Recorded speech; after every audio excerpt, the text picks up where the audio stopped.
गए वह दरवाजा से खुलेगा। अगर उस रास्ते पर हम आप चलने लगे तब तो यह मानव जीवन हम लोगों का सार्थक और कामयाब बन जाएगा। अगर महात्मा जीवन में नहीं मिले तो ऐसे जीवों की दशा मौत के समय क्या होती। स्वामी जी महाराज बताया करते थे, जिनको मानव जीवन में महात्मा नहीं मिले, 10वां दरवाजा खुलने का भेद नहीं मिल पाया, ऐसे पापी जीवों के शरीर से जब आत्मा को निकाला जाता है तो उस समय टट्टी पेशाब भी हो जाता है। अपार पीड़ा उस समय होती रहती। प्रेमी भाई बहनों, सौभाग्य हम लोगों का है। हम लोग चाहते भी नहीं थे कि गुरु महाराज मिल जाए, लेकिन किसी न किसी बहाने हम लोग गुरु महाराज के पास चले गए, या गुरु महाराज खुद चल करके हम लोगों के पास आए और हम लोग सत्संग में किसी तरह से चले गए। स्वामी जी महाराज ने हम लोगों को नाम की दौलत दे दी। प्रेमी भाई बहनों, जन्म मरण के पीड़ा से अब गुरु महाराज हम लोगों को बचाना चाहते, लेकिन अब हम लोगों को तकलीफ न हो। मौत का समय तो आएगा ही, मरना तो सबको होगा, चाहे कोई जय गुरुदेव में चला जाए तब भी और न जाए तब भी। अगर कोई कहे कि भाई हम तो जय गुरुदेव में हो गए, तो मरना हम लोगों को भी है। जो लोग अभी तक गुरु महाराज के पास नहीं गए, यानी महात्मा नहीं मिले, तो ऐसे लोगों के मरने में और हम लोगों के मरने में अंतर क्या होगा। जब गुरु मिल जाते हैं तो महात्मा वो 10वां दरवाजा खुलने का भेद बता देते हैं, और उस दरवाजे को खोलने के लिए महात्मा बराबर प्रयास करते रहते हैं। अगर वो दरवाजा खुल गया तो फिर प्रेमी भाई बहनों, मौत के समय पीड़ा नहीं होगी। जिनको महात्मा जीवन में नहीं मिले, उनका दरवाजा खुलने का भेद नहीं मिला, ऐसे जीवों को अपार पीड़ा होती।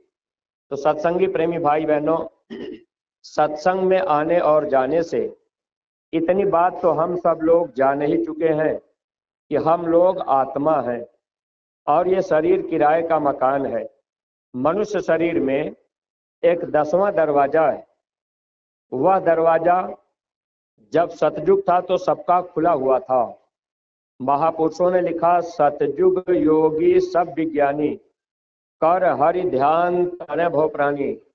सतयुग में सब लोग जोगी विज्ञानी थे, और जैसे ही लोग बाहर की आंखें बंद करते थे तो अंदर की आंख 10वां दरवाजा खुल जाता था। जब वो दरवाजा अंदर का खुल जाता था, ये जीवात्मा शब्द की डोरी पकड़कर, यानी आवाज की डोरी पकड़कर आत्मा अपने देश वापस चली जाती थी। आना और जाना बराबर होता रहता था। लेकिन अब धोखा कैसे हो गया। जब ये काल भगवान ने देख लिया, ये तो सब के सब जीव, अगर ये दरवाजा इनका खुला रह जाएगा तो सब के सब जीव निकल जाएंगे, फिर हमारा ये पूरा का पूरा मृतलोक खाली हो जाएगा। तो काल भगवान ने चालाकी की, इन्होंने धोखा दिया। यहाँ पर इन्होंने कर्म का विधान बना दिया। स्वामी जी महाराज सत्संग में ये बात सुनाया करते थे, काल दिया जीवन को धोखा, चौथे पद से सबको रोका। काल भगवान ने धोखा दिया। जहां हम लोगों का अपना असली घर है, यानी आत्मा जहां की रहने वाली है, अब काल भगवान ने देखा कि ये जीव तो चले जाएंगे, तो पूरा ये मृतलोक हमारा खाली हो जाएगा, तो हम अधिकार किसके ऊपर करेंगे। तब इन्होंने धोखे से दरवाजे को बंद किया। अब कैसे बंद किया, कर्मों का इन्होंने विधान बना दिया, और हम लोगों को पूरे मृतलोक में जानकारी दे दी गई कि देखो भाई, ये अच्छा कर्म है, ये बुरा कर्म है। आप अपने आंख से अच्छा देखो या बुरा देखो, आप अपने वाणी से अच्छा बोलो या बुरा बोलो, आप अपने चित्त से अच्छा चिंतन करो या बुरा करो, आप अपने बुद्धि से अच्छा विचार करो या बुरा विचार करो, आप अपने हाथ पैर से किसी को मार दो, काट दो, तो आपको कर्म करने की आज़ादी है। इस मृतलोक में हम लोगों को कर्म करने की आज़ादी मिल गई। लेकिन काल भगवान ने ये कहा कि भाई, जो भी कर्म आप इस संसार में करेंगे, वह कर्म आपको भोगना पड़ेगा। उस कर्म को भोगने के लिए मैंने ये नर्क बना दिया, 84 बना दिया, और यह कर्म आपको भोगने के लिए फिर यहीं पर रहना पड़ेगा। जब तक आपका कर्म खत्म नहीं होगा तब तक आप यहाँ से जा नहीं सकते। यह नियम बन गया। अब कोई भी यहाँ से जीव अपने सच्चे घर नहीं जा सकता, क्योंकि जो दरवाजा है उसी दरवाजे पर कर्मों का कांटा रखा गया। यानी जो जो अच्छा बुरा कर्म हम आप करते गए, तो जो ये 10वां दरवाजा है मनुष्य शरीर के अंदर, उसी दरवाजे पर कर्मों को इकट्ठा करके रखा गया। अब वो दरवाजा हमारा आपका बंद हो चुका है। वह दरवाजा कैसे खुलेगा? प्रेमी भाई बहनों, अगर हम आप गंगा स्नान कर लें तब भी नहीं खुलेगा। अगर हम आप तीर्थ व्रत कर लें तब भी नहीं खुलेगा। अगर घर में देवी देवता की फोटो रखकर अगर हम आप आरती कर लें, पूजा पाठ कर लें, तब भी वो दरवाजा नहीं खुलेगा। अब देखिए वो दरवाजा बंद है, और वो दरवाजा जब तक नहीं खुलेगा, अगर मान लीजिए हम लोग गुरु महाराज के पास चले भी गए, बहुत से अभी सत्संगी प्रेमी ऐसे लोग भी हैं जो लोग मथुरा आते जाते भी हैं, लेकिन हम लोग क्या करते, अपने घर में देवी देवता की फोटो मूर्ति रखकर अब दीपक जला रहे, आरती कर रहे, अब उसी में बगल में गुरु महाराज की भी फोटो रख लिए कि चलो भाई गुरु महाराज की भी पूजा ऐसे हो जाएगी। लेकिन प्रेमी भाई बहनों, इस क्रिया से वह दरवाजा खुलने वाला नहीं है। अब महात्मा जब मिलते हैं तो जो दरवाजा बंद है, जिसपे कर्मों की मैल पड़ी हुई है, वह दरवाजा कैसे खुलेगा? तो पहला उपाय महात्माओं ने बताया, सत्संग जल जो कोई पावे, मैलाई सब कट कट जावे। सत्संग रूपी जल से वो मैल खत्म होगी, गंगा जल से नहीं। अब देखिए, अगर सत्संगी होकर नाम दान पाकर सत्संग में जाकर अगर इस बात को हम आप नहीं समझ पाए, भाई मथुरा भले आते जाते रहे, लेकिन महात्माओं ने कहा सत्संग रूपी जल से वह कर्मों की मैल साफ होगी। कभी आप विचार कीजिएगा, स्वामी जी महाराज जब से गुरु महाराज ने प्रचार प्रसार शुरू किया, स्वामी जी महाराज बराबर सत्संग सुनाते रहे, बराबर गुरु महाराज हम लोगों को समझाने का प्रयास करते रहे। महात्मा हमेशा प्रयास करते हैं ताकि जीव कर्म के जाल से छुटकारा पा सकें, इनका कर्म धीरे धीरे खत्म हो जाए, जल जाए। प्रेमी भाई बहनों, अगर हम सब लोग बातों को नहीं समझ पाए, कोई रस्सी से बांध दीजिए, कुछ लगाइए, तो ये जीवन तो हम लोगों का ऐसे धोखे में जाएगा।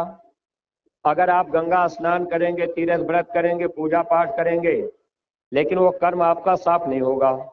यही बात रामायण में गोस्वामी जी ने लिख दिया कि दुनिया के लोग जब रामायण पढ़ेंगे, मान लीजिए बहुत से लोग ऐसे भी हैं जो लोग मथुरा नहीं गए, सत्संग नहीं सुने, अब आप गीता रामायण पढ़ रहे, तो उसमें गोस्वामी जी महाराज ने लिख दिया था, कलयुग जोग यज्ञ नहीं ज्ञाना, एक आधार नाम गुणगाना, ये ही कलि काल न साधन दूजा, जोग यज्ञ तप व्रत और पूजा।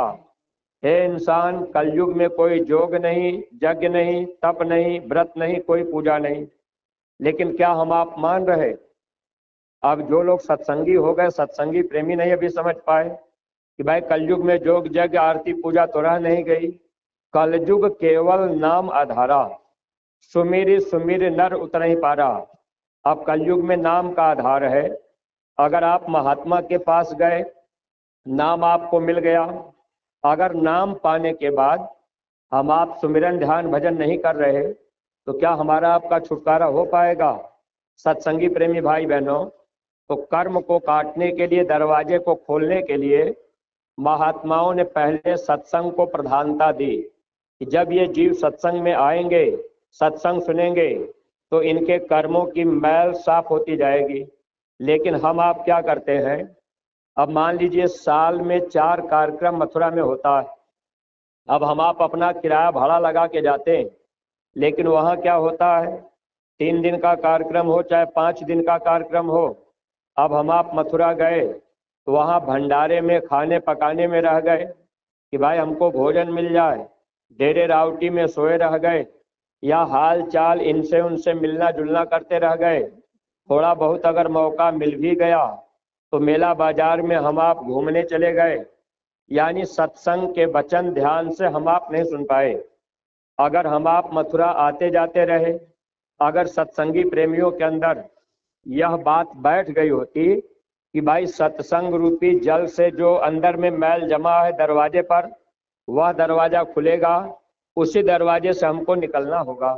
प्रेमी भाई बहनों, जैसे आपको घर के अंदर बंद कर दिया जाए और आपको मालूम हो जाए कि यहाँ पर दरवाजा है, अब आपको घर के अंदर उबन हो रही कि हम दरवाजा खुल जाए, बाहर निकल जाए, तो आप हमेशा प्रयास करेंगे कि भाई ये दरवाजा हमारा खुल जाए। जब हमको आपको ये जानकारी हो गई कि मनुष्य शरीर किराए का मकान है और इस शरीर में आत्मा कैद है, अब वो दरवाजा है जिसे 10वां दरवाजा कहा, और उस पर कर्मों की गंदगी जमा हो गई है, अच्छा बुरा कर्म हम लोगों से रोज हो रहा है, वह कर्म उसी पर जमा होता जा रहा। सत्संग रूपी जल से वो कर्म साफ होगा। तो साल में 4 कार्यक्रम मथुरा में होते हैं। हम आप जितने सत्संगी प्रेमी हैं, हम लोगों के अंदर ये होड़ पैदा होती कि भाई मथुरा में कार्यक्रम है तो हम जरूर जाएंगे, लेकिन हम आप इस पर विचार ही नहीं कर पाए। अगर किराया भाड़ा लगा के मथुरा चले भी गए, जब वहाँ सत्संग होता है, पूज्य महाराज जी का सत्संग होता है, तब भी हम आप बैठ करके सत्संग के वचन नहीं सुन पाते कि भाई चलो एक बार सामने बैठ करके सत्संग तो सुन ले। सत्संगी प्रेमी भाई बहनों, जब आप महात्मा के सामने बैठकर सत्संग के वचनों को आप ध्यान से सुनेंगे, उसमें भी आपको ध्यान रखना पड़ेगा। सत्संग सुनते समय अगर आपने अपनी आंखें बंद कर ली, अपना सर नीचे कर लिया, आप सोच रहे कि हम ध्यान से सुन रहे, तो आपके कर्मों का सफाया ज्यादा नहीं हो पाएगा, क्योंकि आपके ऊपर पूरा असर नहीं होगा।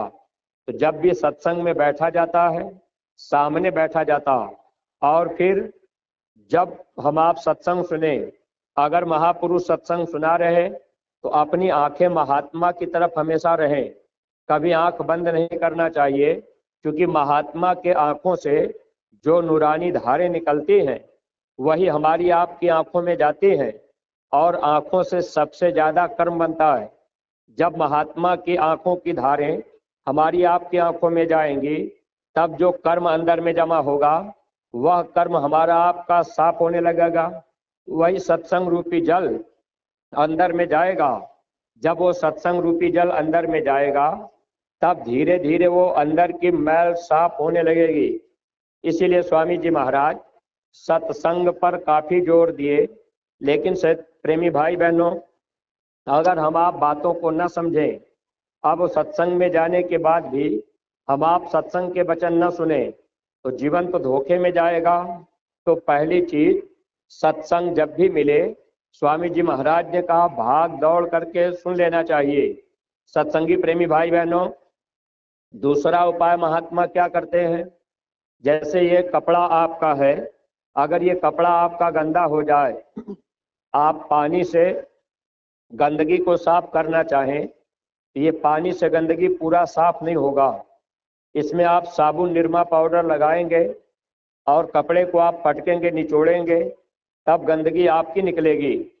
अगर आप केवल सत्संग सुन रहे, अब आप सोचें कि हम तो सत्संग में जाते हैं, सत्संग सुनते हैं, तो सत्संग रूपी जल तो आपको मिला, लेकिन नाम रूपी साबुन महात्मा देते हैं। तो जब आपको नाम रूपी साबुन मिल जाएगा, और उस साबुन को लेकर जब आप साबुन को अंदर में लगाएंगे, यानी सुमिरन ध्यान और भजन करेंगे, तब ये अंदर की मैल आपकी साफ होगी। और जब आप सेवा करेंगे, तब इसमें की गंदगी निकलेगी। अगर आप कपड़े को साबुन और पानी में भिगोकर रख दीजिए, अगर आप कपड़े को पटकेंगे नहीं, निचोड़ेंगे नहीं, गंदगी नहीं निकलेगी। अगर आप सत्संग में चले गए, आप नामदान भी पा लिए, अगर आप सेवा नहीं किए, सेवा का भाव आपके अंदर नहीं आया, तो कर्मों की गंदगी साफ नहीं होगी। अब हम आप सत्संगी प्रेमी कितने कहने लगते हैं कि अरे भाई जब सत्संग में जाया जाता है तो बस सेवा की ही बात की जाती है। कितने प्रेमी नाम दान पाने के बाद संगत छोड़ करके दूर हट गए कि भाई जाएंगे तो बस सेवा देनी पड़ेगी। अप्रेमी भाई बहनों, वो महात्मा किसके लिए? ठीक है, अगर आज आप सेवा नहीं देंगे, आप घर मकान दुकान जमीन खूब बना लेंगे, आप करोड़पति लखपति बन जाएं, लेकिन अप्रेमी भाई बहनों, अगर ये अंदर की गंदगी साफ नहीं हुई और कर्म हमारा आपका बाकी है, तो काल भगवान क्या करेंगे? जैसे ही समय आपका पूरा होगा, शरीर से आत्मा को निकालेंगे। जो जो कर्म आपने संसार में किया है, उसी कर्म का फल आपको ले जाकर वो 84 में देंगे। अब वहां पर हमको आपको भोगना पड़ेगा, वहां रोते चिल्लाते रहेंगे। कर्म तो सबसे बनता है, इस संसार में कोई बच नहीं पाता। यही बात गुरु महाराज सत्संग में सुनाया करते थे। कर्म जो जो करेगा तू, वही फिर भोगना भरना। जो भी कर्म हम आप करेंगे, भोगना पड़ेगा, भरना पड़ेगा। अब आप कहेंगे भाई हम कोई बुरा काम नहीं करते, लेकिन न चाहते हुए भी कर्म बनता है। कैसे बनता है, इस पर आप लोग विचार कीजिएगा। जैसे आपके घर परिवार में आपका बच्चा है, बच्चा 5-6 साल का हो गया, बच्चे का मन खेलने खाने में लगा है। अब आप अपने बच्चे को स्कूल भेजना चाह रहे, कह रहे भाई बच्चा 5-6 साल का हो गया, बच्चा स्कूल जाए। अब बच्चे को आप स्कूल भेज रहे, लेकिन बच्चे का मन खेलने में लगा है, बच्चा स्कूल जाना नहीं चाहता है। आपने बच्चे को मार पीट करके, डांट फटकार करके आपने जबरदस्ती स्कूल बच्चे को भेजा। अब आप क्यों भेज रहे? कि हमारा बच्चा मेहनत से पढ़ाई कर लेगा, बच्चा मन लगा करके पढ़ लेगा, तो बच्चे को नौकरी मिल जाएगी, बच्चा सुख और आराम से जीवन बिताएगा। तो माता पिता की सोच है कि भाई हमारे बच्चे का जीवन सुख में बीतेगा, तो आप अपने बच्चे को डांट फटकार करके, मार पीट करके आपने स्कूल में भेज दिया। लेकिन प्रेमी भाई बहनों, अब इसका कर्म क्या इससे बनता है? एक बार स्वामी जी महाराज यही हमीरपुर महोबा में गए, तो गुरु महाराज रात में एक प्रेमी के घर रुके। स्वामी जी महाराज जब रुके, गांव के लोगों को पता लगा कि मथुरा से बाबा जय गुरुदेव जी महाराज आए हुए हैं, तो गांव के लोग दर्शन करने के लिए गुरु महाराज के पास गए। स्वामी जी महाराज घर के अंदर तख्ते पर बैठे थे, लालटेन जल रही थी, बिजली बत्ती का साधन नहीं था, और वहां मकान जो था वो कच्चा मिट्टी की दीवार थी, ऊपर से खपड़ेल पड़ा था। स्वामी जी महाराज घर के अंदर रहे। गांव के लोग जब दर्शन करने गए, स्वामी जी महाराज का दर्शन किए। दर्शन करने के बाद बगल में खड़े हो गए। जब वो प्रेमी बगल में खड़े हुए, तो उन प्रेमियों का ध्यान दरवाजे के पास गया। उसी दरवाजे से वे लोग अंदर भी आए थे। जब उनका ध्यान दरवाजे के पास गया, तो प्रेमियों ने देखा कि दरवाजे के पास में एक सांप लेटा हुआ था।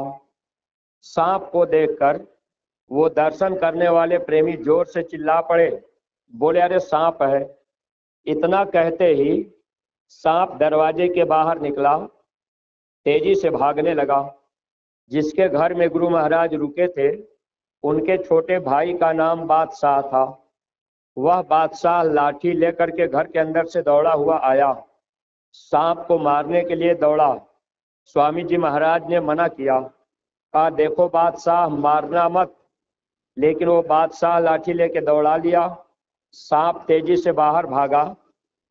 स्वामी जी महाराज दर्शन करने वाले प्रेमियों से कहने लगे कि अगर ये बादशाह आज उसको पा जाएगा तो मारेगा जरूर, छोड़ेगा नहीं, उसने भी इसको बहुत मारा है। इतनी बात कह करके स्वामी जी चुप हो गए। तो दर्शन करने वाले प्रेमी पूछने लगे, कहने लगे सरकार, आखिर वो सांप है, बादशाह आदमी है, तो सांप ने आदमी को, बादशाह को कैसे मारा? वो तो सांप है। तब स्वामी जी महाराज बताने लगे, कहने लगे देखो बच्चा, अभी 6 महीना पहले बादशाह के पिता का शरीर छूट गया। वो जो सांप है वो बादशाह का पिता है। जब बादशाह छोटा सा था, तो उसका बाप इसको बहुत मारता था, कभी कभी खाने के लिए रोटी नहीं देता था, कभी कभी मार करके घर के बाहर भगा देता था।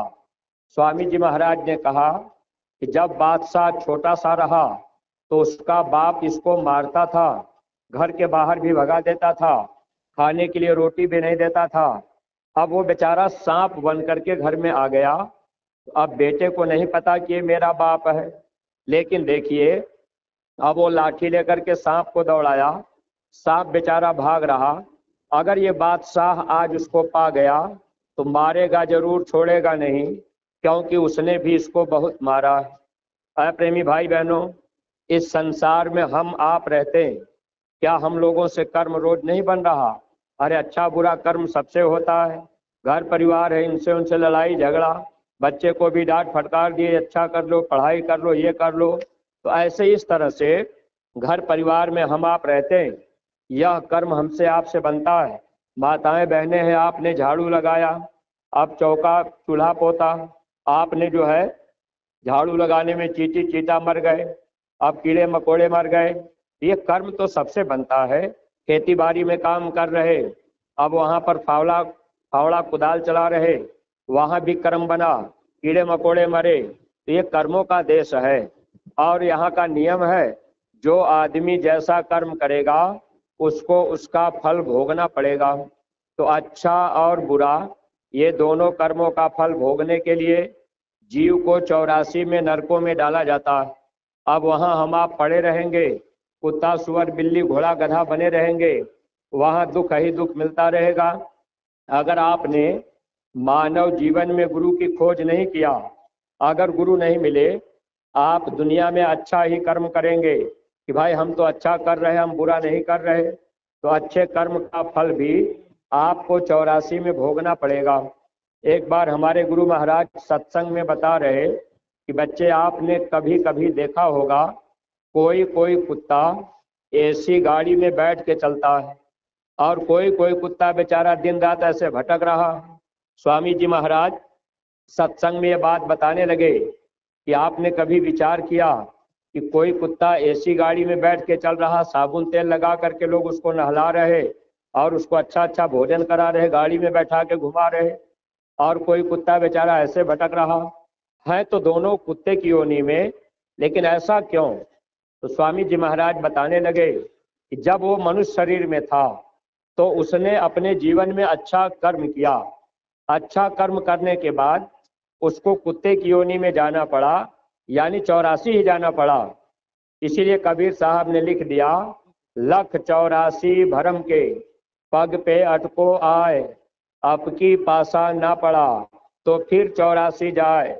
जीवन में चाहे जितना अच्छा कर्म आप कर लीजिए, लेकिन कर्मों का फल भोगने के लिए 84 में जाना पड़ेगा। अगर जीवन में गुरु नहीं मिले तो 84 से कोई आपको नहीं बचा सकता। लेकिन प्रेमी भाई बहनों, अगर मानव जीवन में गुरु मिल गए, आप गुरु की भक्ति करेंगे, तब आप 84 और नरकों से बच जाएंगे। इसीलिए महात्माओं ने साफ साफ लिख दिया था, कबीर गुरु की भक्ति बिन राजा गधा होए। कबीर साहब ने लिखा है, इंसान अगर मानव जीवन में गुरु नहीं मिले, आपने गुरु की भक्ति नहीं किया, तो राजा को भी गधे का जन्म दिया जाता है। तो मनुष्य शरीर में रहकर अगर आपने अच्छा कर्म किया, तब भी आपको कुत्ते की योनि में 84 में जाना पड़ा। आखिर इससे कौन बचाएगा?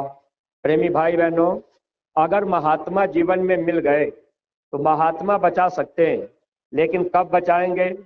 जब आप गुरु की भक्ति करेंगे। भक्ति में केवल आदेश का पालन आता है।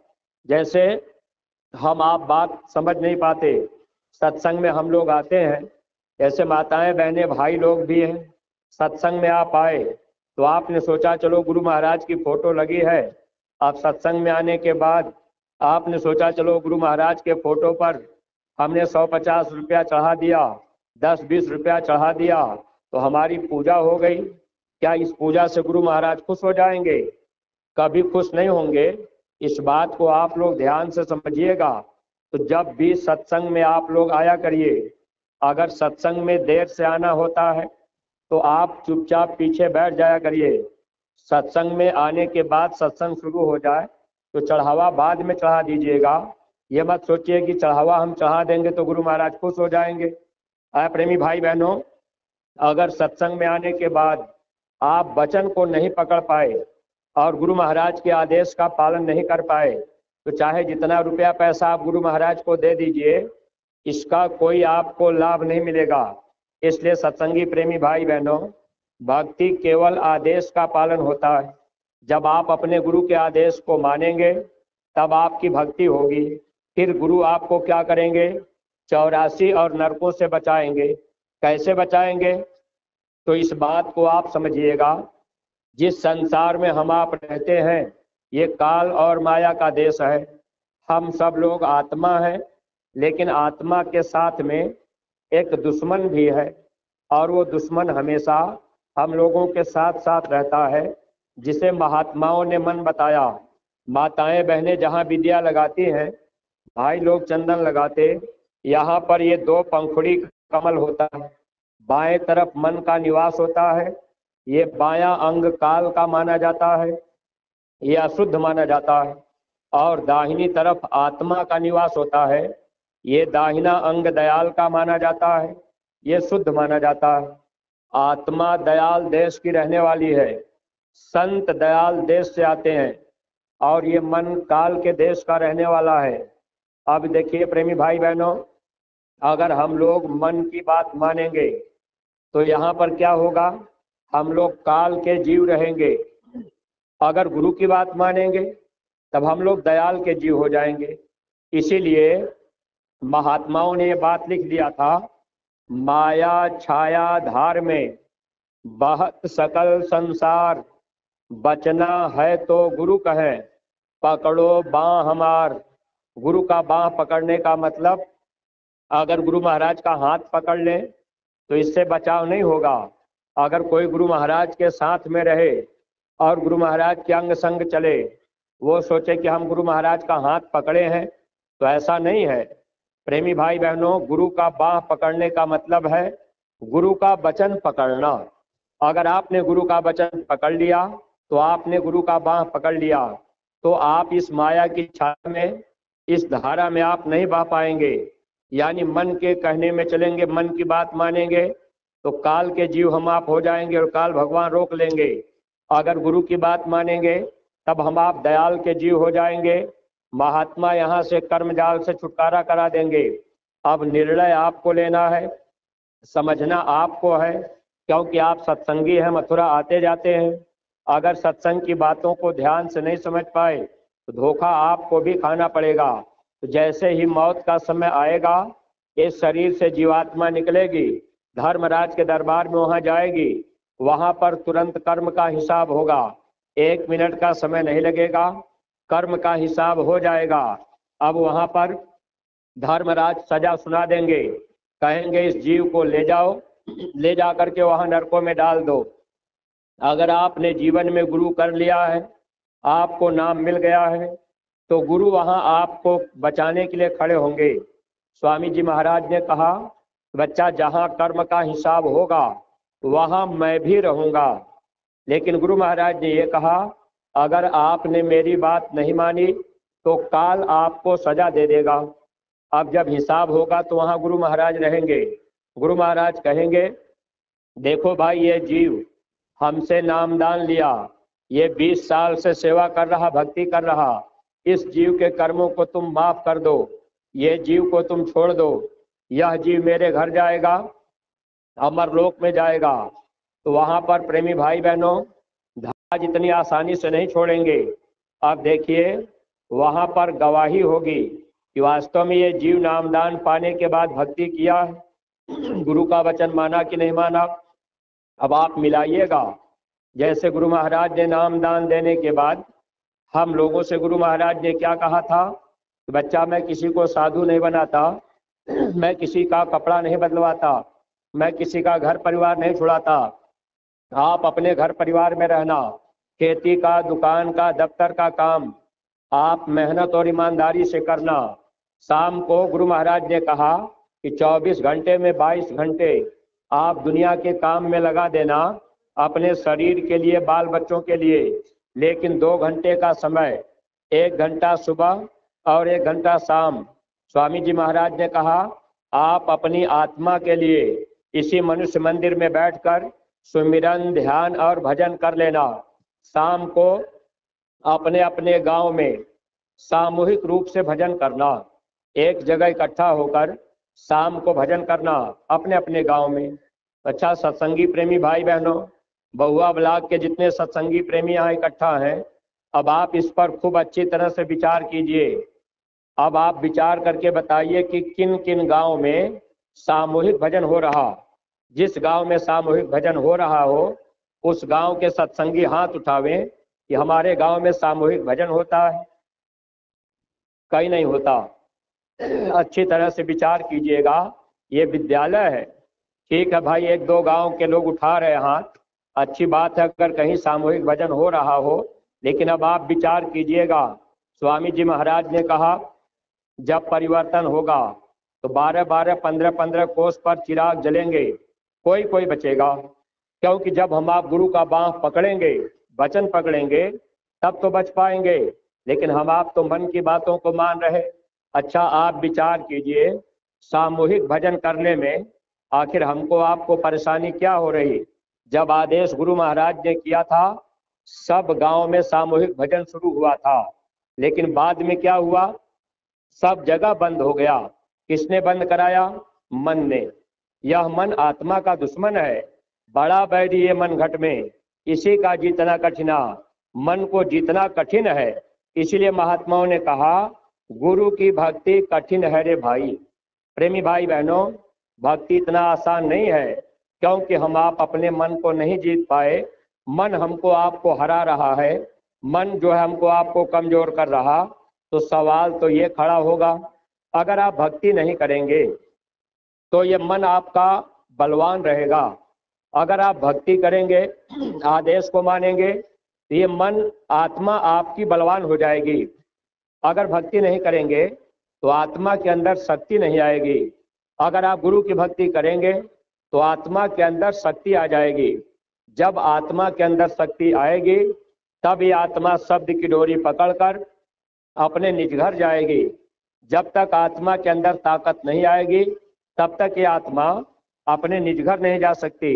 सत्संगी प्रेमी भाई बहनों, आप लोगों से मेरी प्रार्थना है, अगर आप लोग अपने अपने गांव में, अपने घर में अगर कोई सामूहिक भजन नहीं करता है, तो पति पत्नी अगर 2 लोग नामदानी है तो दोनों लोग एक साथ बैठा करिए। 1 से 2 आप हो गए तो भजन आपका सामूहिक हो गया, 2 से 4 हो गए तो सामूहिक हो गया। अगर कोई गांव का आदमी इकट्ठा नहीं हो रहा तो आप अपने ही घर पर, अपने मोहल्ले में अपने बच्चों को लेकर, बहू बेटों को लेकर एक साथ बैठा करिए, तो ये भजन आपका सामूहिक हो जाएगा। आखिर इसमें क्या परेशानी हो रही? खाना खाना हुआ तो अब पति पत्नी भी बैठे, बच्चे भी बैठे, एक साथ खा रहे, लेकिन आखिर सामूहिक भजन में क्या दिक्कत हुई? तो मन ने ही तो धोखा दिया। अगर इन बातों को हम आप नहीं समझेंगे तो जब ये जीवात्मा धर्मराज के दरबार में जाएगी, वहां पर गुरु महाराज बचाने के लिए खड़े होंगे, कहेंगे कि ये जीव मेरी भक्ति किया है, इसने मेरी बात को माना है, आप इसको छोड़ दो। तब वहां जानते हैं क्या होगा? एक बार स्वामी जी महाराज सत्संग में बता रहे थे, अरे बच्चा, ये काल इस तरह से जीव को नहीं छोड़ता। जब हिसाब होता है तो काल बहुत बहस करता है। काल यानी मन। ये मन क्या करेगा? जो मन आज हम लोगों के साथ में है, यही मन वहां पर विपक्ष में खड़ा होगा। अब ये वकीली करेगा, वकील बनेगा, कहेगा कि नहीं, इसने सामूहिक भजन नहीं किया है। तब वहां पर कैमरा चला करके दिखाया जाएगा, क्योंकि जब बच्चा 5 साल का हो जाता है, हर बच्चे के साथ एक कैमरा लग जाता है, ऑटोमेटिक कैमरा, वो चलता रहता है, कभी बंद नहीं होता, उसमें छपा रहेगा। अब वो कैमरा चला करके दिखाया जाएगा कि जब से जीव नामदान पाया है तो क्या गुरु की बात आपने माना है, क्या आपने सामूहिक भजन किया है? अगर उस कैमरे में दिखाई देगा कि भाई इन्होंने सामूहिक भजन नहीं किया है, तो वहां पर गुरु को लाचार होना पड़ेगा। इसलिए प्रेमी भाई बहनों, ज्यादा अगर आप नहीं कर पा रहे तो अपने घर में ही बैठा करिए, अपने मोहल्ले में बैठ जाइए। एक बार एक प्रेमी स्वामी जी महाराज से कहने लगे, हुजूर, हम तो गांव में सामूहिक भजन करते थे, लेकिन गांव में बड़ा दूर जाना पड़ता है। अब जैसे मान लीजिए गांव लंबा है तो आपको लगेगा कि भाई अब शाम को अंधेरे में रात में कहाँ जाए, दूर जाना होता है। स्वामी जी महाराज से जब वो प्रेमी पूछे कि हुजूर बड़ा दूर जाना पड़ता है गांव में, तो स्वामी जी महाराज ने जवाब दिया कि अरे बच्चा, सतलोक उससे भी ज्यादा दूर है। अब गांव में दूर पड़ रहा तो क्या सतलोक नजदीक है? इतनी आसानी से हम आप चले जाएंगे? ऐ सत्संगी प्रेमी भाई बहनों, सत्संग में आने के बाद आप अपने हृदय पर हाथ रख करके अपने गुरु के वचनों से मिलान किया करिए, हम अपने गुरु की कौन सी बात मान रहे हैं। तो पहली बात तो हम आप मान ही नहीं पाए, सुमिरन ध्यान भजन सामूहिक हम आप नहीं कर पा रहे। तो हम आप प्रार्थना के रूप में आपसे कह रहे हैं कि आप लोग अपने अपने घर में ही बैठा करिए, लेकिन एक साथ बैठा करिए, बच्चों को भी बैठा लिया करिए। आपके घर में 5 साल के ऊपर के बच्चे हैं, बच्चों को भी बैठाइए, लो ये बच्चा माला ले लो, और बच्चे से भी कहिए कि तुम माला लेकर जय गुरुदेव करो। क्योंकि स्वामी जी महाराज ने बहुत पहले कह दिया कि बच्चे आगे ये 5 नाम का नामदान नहीं मिलेगा। गुरु महाराज ने कहा जय गुरुदेव नाम से रूहें पार हो जाएंगी। मैंने इस धरती पर जय गुरुदेव नाम की जहाज लगा दी है, अगर इस जहाज पर सारी दुनिया बैठ जाएगी तब भी ये जहाज खाली जाएगी। तो जय गुरुदेव नाम की जहाज गुरु महाराज लगा के गए, और स्वामी जी महाराज ने इतना तक कहा अगर बच्चा तुम जय गुरुदेव बोलने लगे तो नामदानी तो हो ही गए। सत्संगी प्रेमी भाई बहनों, अब आप ये मत सोचा करिए कि हमारा बच्चा 5 नाम का नामदान नहीं पाया। अरे 5 नाम का नामदान स्वामी जी महाराज ने उसको खारिज किया। स्वामी जी महाराज ने जय गुरुदेव नाम ही इस समय हम लोगों के लिए यही सार नाम है, और इसी नाम से जीव का कल्याण होगा। तो जब आपका बच्चा माला लेकर के अगर वो सुमिरन करने लगा, 1-2 माला किया, अगर बच्चा वहां सो भी गया तो बच्चे को 1 घंटे का फल पूरा का पूरा भजन में मिलेगा। बच्चे के पास भी तो भजन की कमाई होने लगेगी। जब भजन की कमाई होगी तो जब ये आत्मा शरीर से निकलेगी तो साथ में क्या जाएगा? धन दौलत रुपया पैसा नहीं।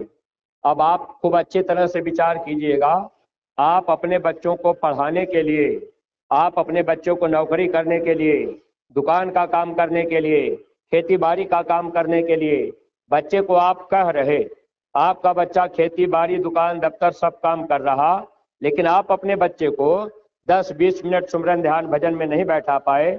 आप अपने बच्चों को सत्संग में आने के लिए अगर नहीं कह पाए तो प्रेमी भाई बहनों, फिर नुकसान तो हम आप अपने बच्चों का कर रहे हैं। अगर यही बच्चे सुमिरन ध्यान भजन में बैठने लगते, बच्चों को हम आप सत्संग में ले आने लगते, जैसे अब हम आप सत्संग में आए, अब आपके घर के ही बच्चे हैं, आपने कह दिया बच्चे तुम घर परिवार देखो हम सत्संग में जा रहे, तो अब बच्चों को आप ले आएंगे। ये सत्संग में आने का जानते हैं कितना बड़ा लाभ होता है? स्वामी जी महाराज ने एक बार कहा जितना समय आप सत्संग में दोगे यह समय आपका भजन में जोड़ा जाएगा। अब जैसे यहाँ आने के बाद सत्संग में आप आ गए, अगर आपने सत्संग में 2 घंटा 3 घंटा समय दिया तो ये समय आपका भजन में जोड़ा जाएगा। अगर आप सत्संग में आए, बच्चे को ले आए, बच्चा आकर के यहाँ सो भी गया तब भी उसको भजन का फल मिलेगा, और जब मौत का समय आएगा तो आत्मा के साथ में फिर क्या जाएगा? यही भजन तेरे संग चलेगा, पावेगा या राम, मन तो भजो गुरु का नाम। आत्मा के साथ भजन जाएगा। और भजन के विषय में आप समझ लीजिए, स्वामी जी महाराज से एक प्रेमी ने एक बार सवाल किया, कहने लगे हुजूर भजन कैसे होगा? तो स्वामी जी महाराज ने कहा बच्चा जो मैं कहूँ वो तुम कर दो, वही भजन है। यानी महात्मा जो कह दें अगर वो आपने कर दिया तो भजन में आपका जुड़ जाएगा। कोई सेवा लगाई गई, जिम्मेदार आपके पास गए, आपने 10-20 रुपया दे दिया, वो आपका भजन में जुड़ जाएगा। अब जिम्मेदार को आपने 4 बार दौड़ाया, जिम्मेदार गए कि भैया सेवा लगी है, आप कह दिया अरे भैया इस समय तो नहीं दे पाएंगे, फिर 2-4 दिन बाद फिर बेचारे गए, फिर आपने लौटा दिया, फिर गए 3 बार 4 बार गए, अब आपने लौटा दिया, तो जानते हैं कितना बड़ा आपका नुकसान हो रहा। प्रेमी भाई बहनों, आपका भाव और प्रेम गुरु से कम हो रहा। ये मन की चालाकी, आप इसमें थोड़ा होशियार रहा करिए। जब भी जिम्मेदार आपके पास जाएं सेवा लेने वास्ते, तो आप इतना ध्यान रखा करिए कि अगर आपकी क्षमता 10 रुपए की है तो आप 10 रुपया दे दीजिए। आपकी क्षमता 50 रुपए 100 रुपए की है, 1000 रुपए की है, तो जितनी आपकी क्षमता है आप दे दीजिए, ना मत क्या करिए। अगर आपके घर में बच्चा बीमार है, 100 रुपया रोज बच्चे के बीमारी में लग रहा है, और उसी समय जिम्मेदार आपके घर पहुंच गए और आपसे कहें कि भैया ये भूसा की सेवा लगाई गई है, अब आप कह देंगे अरे भैया हम क्या करें, बच्चा बीमार है, 100 रुपया रोज कर्जा लेकर के तब दवा करा रहे, तो भैया भूसा हम इस समय सेवा तो नहीं दे पाएंगे। प्रेमी भाई बहनों, फिर आपके ऊपर सत्संग का असर कहाँ हो पाया, आप कहाँ समझ पाए।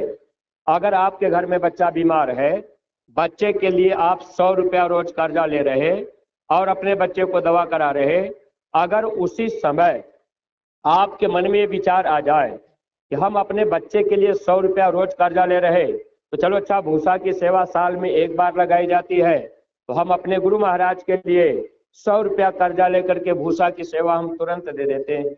अगर ऐसा भाव आपके अंदर आ जाए तो जो बच्चा बीमार है वहां भी दया होगी, और प्रेमी भाई बहनों आपका इधर कर्ज भी बचेगा और फिर आपका प्रेम गुरु से बढ़ जाएगा।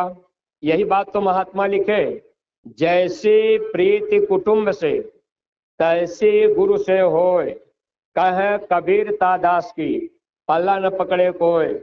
जैसा प्रेम आपका घर परिवार बाल बच्चों से है, ऐसा प्रेम आपको अपने गुरु से करना पड़ेगा। सत्संग में आने के बाद अगर इन चीजों को हम आप नहीं समझेंगे तो प्रेमी भाई बहनों फिर हम आप लाभ कैसे पाएंगे। तो महात्मा हमेशा हमारी आपकी भलाई चाहते हैं। स्वामी जी महाराज ने कहा बच्चा सेवा तो मैं जानबूझ करके जारी रखूंगा, चाहे तुम सेवा रो करके करो चाहे हंस करके करो, सेवा तो तुमको करनी पड़ेगी, बिना सेवा के जीव का छुटकारा नहीं होगा।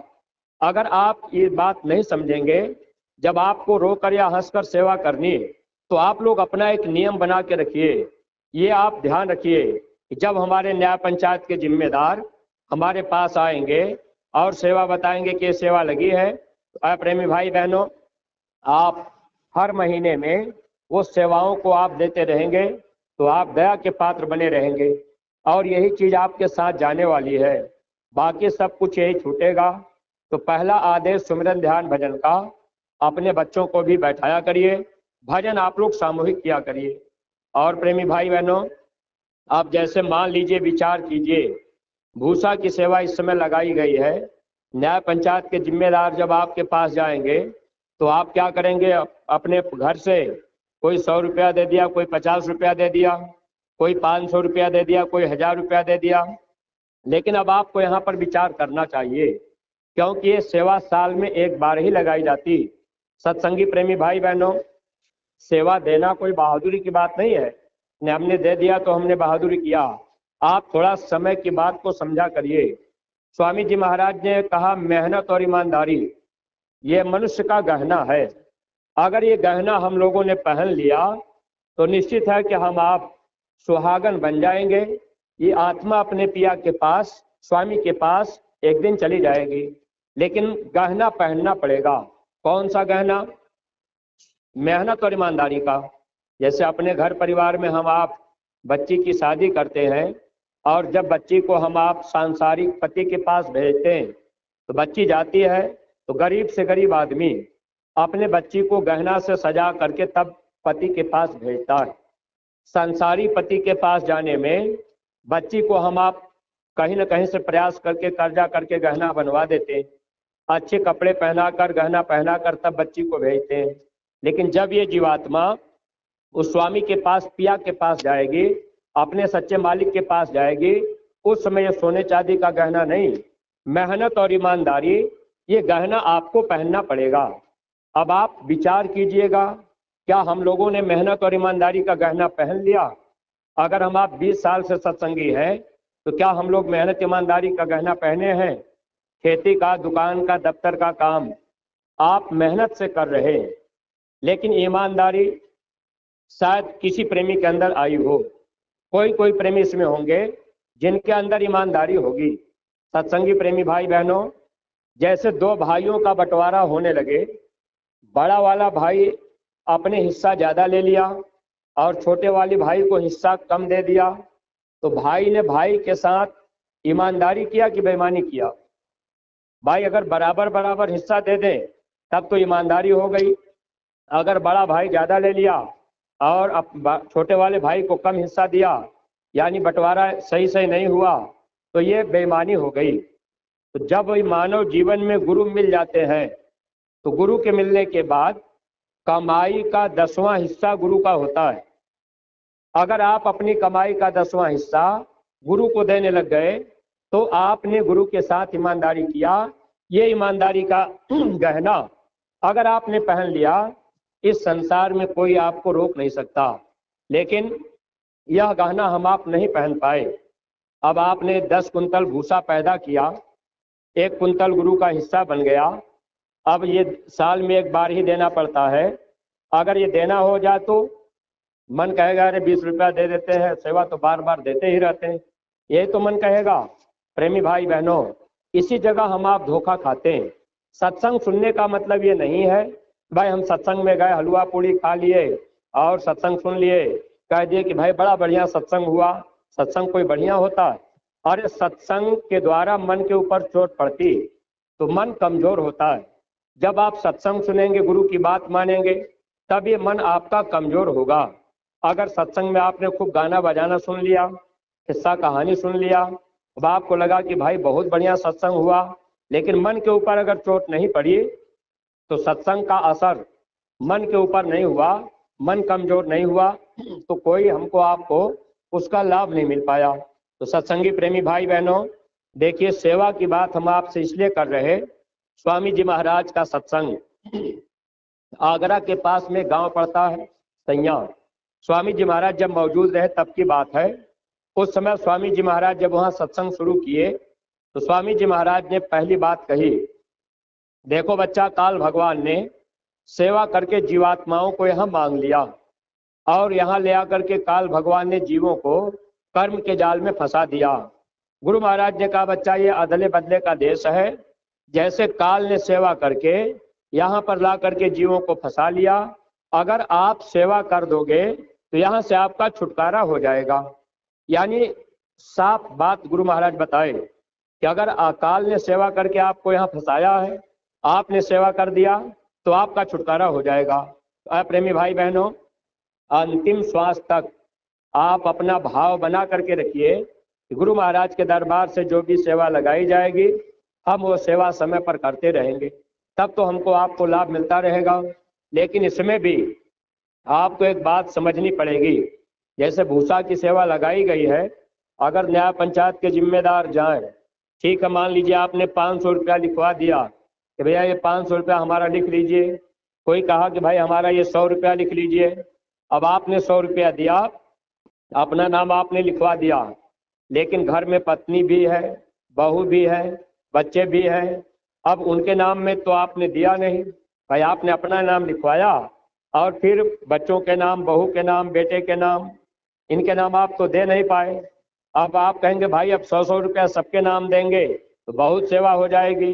लेकिन है प्रेमी भाई बहनों, अगर आप 500 रुपया भूसा के नाम पर देते हैं तो उसमें लिखवा दीजिए सब परिवार, यानी पूरे परिवार की सेवा हो गई, सबकी सेवा शामिल हो जाए, सबको महात्मा लाभ देना चाहते हैं। और दूसरी बात, एक आदेश महाराज जी ने और किया था, अब आप उस चीज को थोड़ा ध्यान रखिएगा, अगर चूकेंगे तो आपको बाद में पश्चाताप करना पड़ेगा। महाराज जी ने सन 2020 में जनवरी के महीने में मथुरा से आदेश हुआ था। महाराज जी ने कहा, प्रत्येक सत्संगी प्रेमी भाई बहन अपने अपने घर में एक गुल्लक रख ले और गुल्लक में 1 रुपया सेवा रोज रोज सब लोग डालें। यह आदेश मथुरा से महाराज जी ने हम सत्संगी प्रेमियों के हित के लिए कहा। प्रेमी भाई बहनों, अब आप खूब अच्छी तरह से विचार कीजिए, सेवा इसमें लगभग सब लोग देते होंगे, अच्छा, कितने प्रेमी सेवा बराबर देते हैं, थोड़ा हाथ उठाइए। जब सेवा लगाई जाती है तो आप लोग सेवा कितने लोग देते हैं? लगभग लगभग देते हैं लोग, ठीक, अच्छी बात है। लेकिन कितने लोगों ने अपने घर में गुल्लक रखा है, 1 रुपया सेवा रोज डालते हैं, ऐसे लोग हाथ उठावे। जो गुल्लक रखे हैं 1 रुपया रोज डाल रहे। गुल्लक की बहन जी लोग नहीं रख पाई, ठीक है, 4-6 लोगों का हाथ उठा, लेकिन कोई बात नहीं। देखिए, ये विद्यालय, हम आप सत्संग में इसीलिए आए कि जो भूले बिसरे वचन, जो गुरु महाराज की बातें हैं, जिनको हम आप नहीं याद कर पाए, या कोई हमको आपको सही बात नहीं बता पाया, हम आप उसका पालन नहीं कर पाए, नए प्रेमी भाई बहनों, तो आप अगर गुल्लक अभी तक नहीं रख पाए तो अपने घर में गुल्लक रखिए, और वो ताला लगा के रखिए। स्टील का मिलता है बाजारों में, छोटा सा बक्सा टाइप मिल जाएगा, ताला बंद रखिए, ऊपर से सिक्का डालने की जगह उसमें रहेगी। और 100-50 रुपया, 1-1 रुपये का सिक्का रख लीजिए। जो सिक्का स्टील वाला छोटा वाला सिक्का चलता नहीं, दुकानदार उसको नहीं लेते, वही सिक्का रख लीजिए। उसको बच्चे भी दुकान पर नहीं ले जा पाएंगे। ऐसे गुरु महाराज की फोटो है, बगल में किसी डिब्बे में रख दीजिए, बगल में गुल्लक रख दीजिए। शाम को सुमिरन ध्यान भजन में सब लोग बैठिए, बच्चों को भी बैठाइए, एक प्रार्थना कीजिए, सुमिरन कीजिए। अगर मान लीजिए बच्चा ज़्यादा देर नहीं बैठ पाया, बच्चा कहे कि हमारा पढ़ाई करना है, तो आपने कहा कि अच्छा 1 रुपया गुल्लक में डाल दो, फिर बच्चा भी अपना काम करने लगे। तो अगर घर में बहू है तो बहू भी 1 रुपया डाल दे।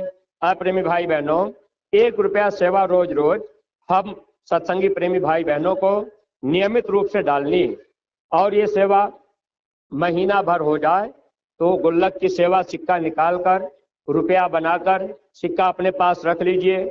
उतना ही रुपया अपने अपने न्याय पंचायत के जिम्मेदार के रजिस्टर में आप लोग लिखवा करके अपना हस्ताक्षर बना दिया करिए। इस सेवा का पूरा पूरा लाभ आपको मिलेगा। प्रेमी भाई बहनों, अगर आप इस पे ध्यान नहीं दे पाए तो आगे पश्चाताप करना पड़ेगा, क्योंकि आगे क्या होगा, काल का चक्र चलेगा। और गुरु महाराज ने कहा, इस धरती पर प्रजा बहुत मरेगी, लाशें पड़ेंगी सड़ेंगी घर घर में, उठाने वाले मिलेंगे न यार, जमाना बदलेगा, यानी समय खराब आएगा। लेकिन महात्मा कैसे जीव को बचाएंगे? आपके घर में 15 साल का बच्चा है, बच्चा पढ़ाई करता है, बच्चा ध्यान भजन में समय नहीं दे पा रहा, बच्चे का मन नहीं लग रहा। अगर आपका बच्चा 1 रुपया सेवा रोज डाल रहा है, मान लीजिए 15 साल का बच्चा, समय पूरा हो गया, आत्मा धर्मराज के दरबार में गई, काल भगवान उसको सजा देने के लिए धर्मराज हुक्म कर देंगे, कहेंगे इस जीव को ले जाओ, ले जा करके वहां नरकों में डाल दो। इसने वादा किया था कि हम बाहर जाएंगे, हम दुनिया का कोई काम नहीं करेंगे, हम भजन करेंगे, लेकिन इसने भजन भक्ति नहीं किया है, नरकों में डाल दो। तो अगर आपके घर में बच्चा भी 1 रुपया गुल्लक में डाला है और आपके घर का बच्चा भी जय गुरुदेव बोल रहा है, तो वह भी नामदानी माना जाएगा। गुरु महाराज वहां तुरंत खड़े होंगे, कहेंगे कि ये मेरा बच्चा 1 रुपया सेवा गुल्लक में रोज डाला है, तुम इसको सजा नहीं दे सकते, ये जीव मेरा है, इसने मेरी बात माना है। प्रेमी भाई बहनों, जैसे गांव में अगर पुलिस आकर के किसी आदमी को पकड़ ले जाए और वो ले जा करके थाने पर बंद करना चाहे, थाने में बंद करना चाहे, अगर उस आदमी का प्रेम परिचय डीएम से होगा, एसपी से होगा, अगर डीएम का एक फोन अगर थाने पर आ जाएगा तो पुलिस तुरंत उस आदमी को छोड़ देगी। गुरु जो होते हैं भगवान से बड़े होते हैं, भगवान का काम है कर्म फल देने का। संत अगर जीवन में मिल गए, अगर हम आप इनकी भक्ति किए, 1 रुपया गुल्लक में रोज रोज बच्चा भी डाल रहा, तो जब गुरु वहां कह देंगे ये जीव मेरी भक्ति किया है, इसको तुम छोड़ दो, ये जीव मेरे निज घर जाएगा, तो काल आपको रोक नहीं पाएगा, क्योंकि आपने गुरु को खुश कर लिया। वचन मानना है, गुरु को खुश करना है, लेकिन होता क्या है, मन हमको आपको बहकाता है। जैसे माताएं बहनें हैं, विचार कीजिएगा, स्वामी जी महाराज अपने समय में माताओं बहनों को एक आदेश दिए थे। माताओं बहनों को गुरु महाराज ने कहा था कि जब आप लोग घर में खाना बनाने लगे, जैसे आपको इतना आटा का रोटी बनाना है, आधा किलो चावल पकाना है, तो स्वामी जी महाराज ने कहा था चुटकी निकाल करके रखते जाना। जैसे आपने थोड़ा सा आटा निकाल लिया, अब जितना आटा बनाना है उसी में से एक चुटकी उठा करके आप रख दीजिए। क्या ये माताएं बहनें कर पा रही? गुरु महाराज ने क्यों कहा? केवल वचन मानने के लिए, देने के लिए सेवा तो आप 10 किलो 20 किलो 50 किलो गेहूं दे देंगे। जरूरत पड़ी तो आप 10 किलो चावल 5 किलो चावल जब जब जरूरत पड़ती है तब तब आप दे रहे, लेकिन आदेश का पालन हम आप नहीं कर पाते। प्रेमी भाई बहनों, ये मन बड़ा होशियार है और ये हमको आपको भक्ति से गिराना चाहता है, लेकिन हम आप सत्संग में इसीलिए आते हैं कि भाई कम से कम वचन तो माने। अब चुटकी हम आप नहीं निकल पा रहे। अब एक बार एक बहन जी कहने लगी कि अरे भैया वो थोड़ा थोड़ा निकाल के रखना होगा, तो कितना रखेंगे, एक ही बार में दे देंगे। तो केवल क्या महात्मा आपसे रुपया पैसा मांग रहे? क्या महात्मा आपसे चावल आटा मांग रहे? अरे गुरु ने भूखा तेरे धन का। अरे वो तो केवल आदेश का पालन करवा रहे ताकि आप उस आदेश का पालन करने लग जाएं। धर्मराज के दरबार में गुरु को कहने का मौका मिल जाए, यह जीव मेरी बात को माना है। इसलिए सत्संगी प्रेमी भाई बहनों, 1 रुपया सेवा गोलक में डालना ये सबसे सरल भक्ति है। आप चाहें तो सब लोग कर सकते हैं।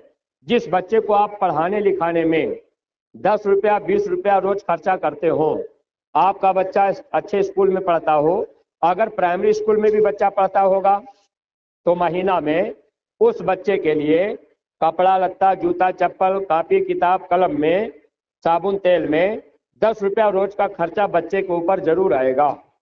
जिस बच्चे को हम आप 10 रुपया रोज खर्चा कर रहे, भाई ये मेरा बच्चा पढ़ लिख लेगा, डॉक्टर इंजीनियर बन जाएगा, वह बच्चा समय पूरा हो गया, बीच में चला गया, वह बच्चा जाकर के 84 में कुत्ता सुअर बिल्ली घोड़ा गधा बनकर अब वहां रोएगा चिल्लाएगा, तो क्या इसमें हमारी आपकी जिम्मेदारी नहीं है? हम आप माता पिता हैं, हम आप सत्संगी हो गए, सत्संग में आने जाने लगे, तो अपने अपने बच्चों को भी हम आप सत्संग में ले आते और बच्चों को भी हम आप कहते कि भाई 1 रुपया तुम भी सेवा डाल दिया करो। अब 1 रुपया बच्चा रोज रोज डालने लगे तो कम से कम बच्चे को 84 से महापुरुष तो बचा लेंगे। लेकिन प्रेमी भाई बहनों, इस पर हम आप विचार नहीं कर पाए। सत्संग तो हम आप खूब सुनते रहे, विचार नहीं कर पाए। इसलिए आप लोगों से मेरी प्रार्थना है कि आप लोग अपने घर में गुल्लक रख लीजिए, 1 रुपया रोज रोज सेवा डाला करिए। ये सरल भक्ति है। और प्रेमी भाई बहनों, ऐसे अगर आप करने लगेंगे तो महात्मा आपको 84 नरकों से बचा लेंगे। यही भक्ति हमारे आपके काम आएगा। और बीच बीच में और कोई सेवा लग जाए, जैसे काफिला निकल गया, प्रचार गाड़ी जिले से गई, तो अब आप प्रचार में थोड़ा बहुत सेवा डीजल के लिए डाल दिए।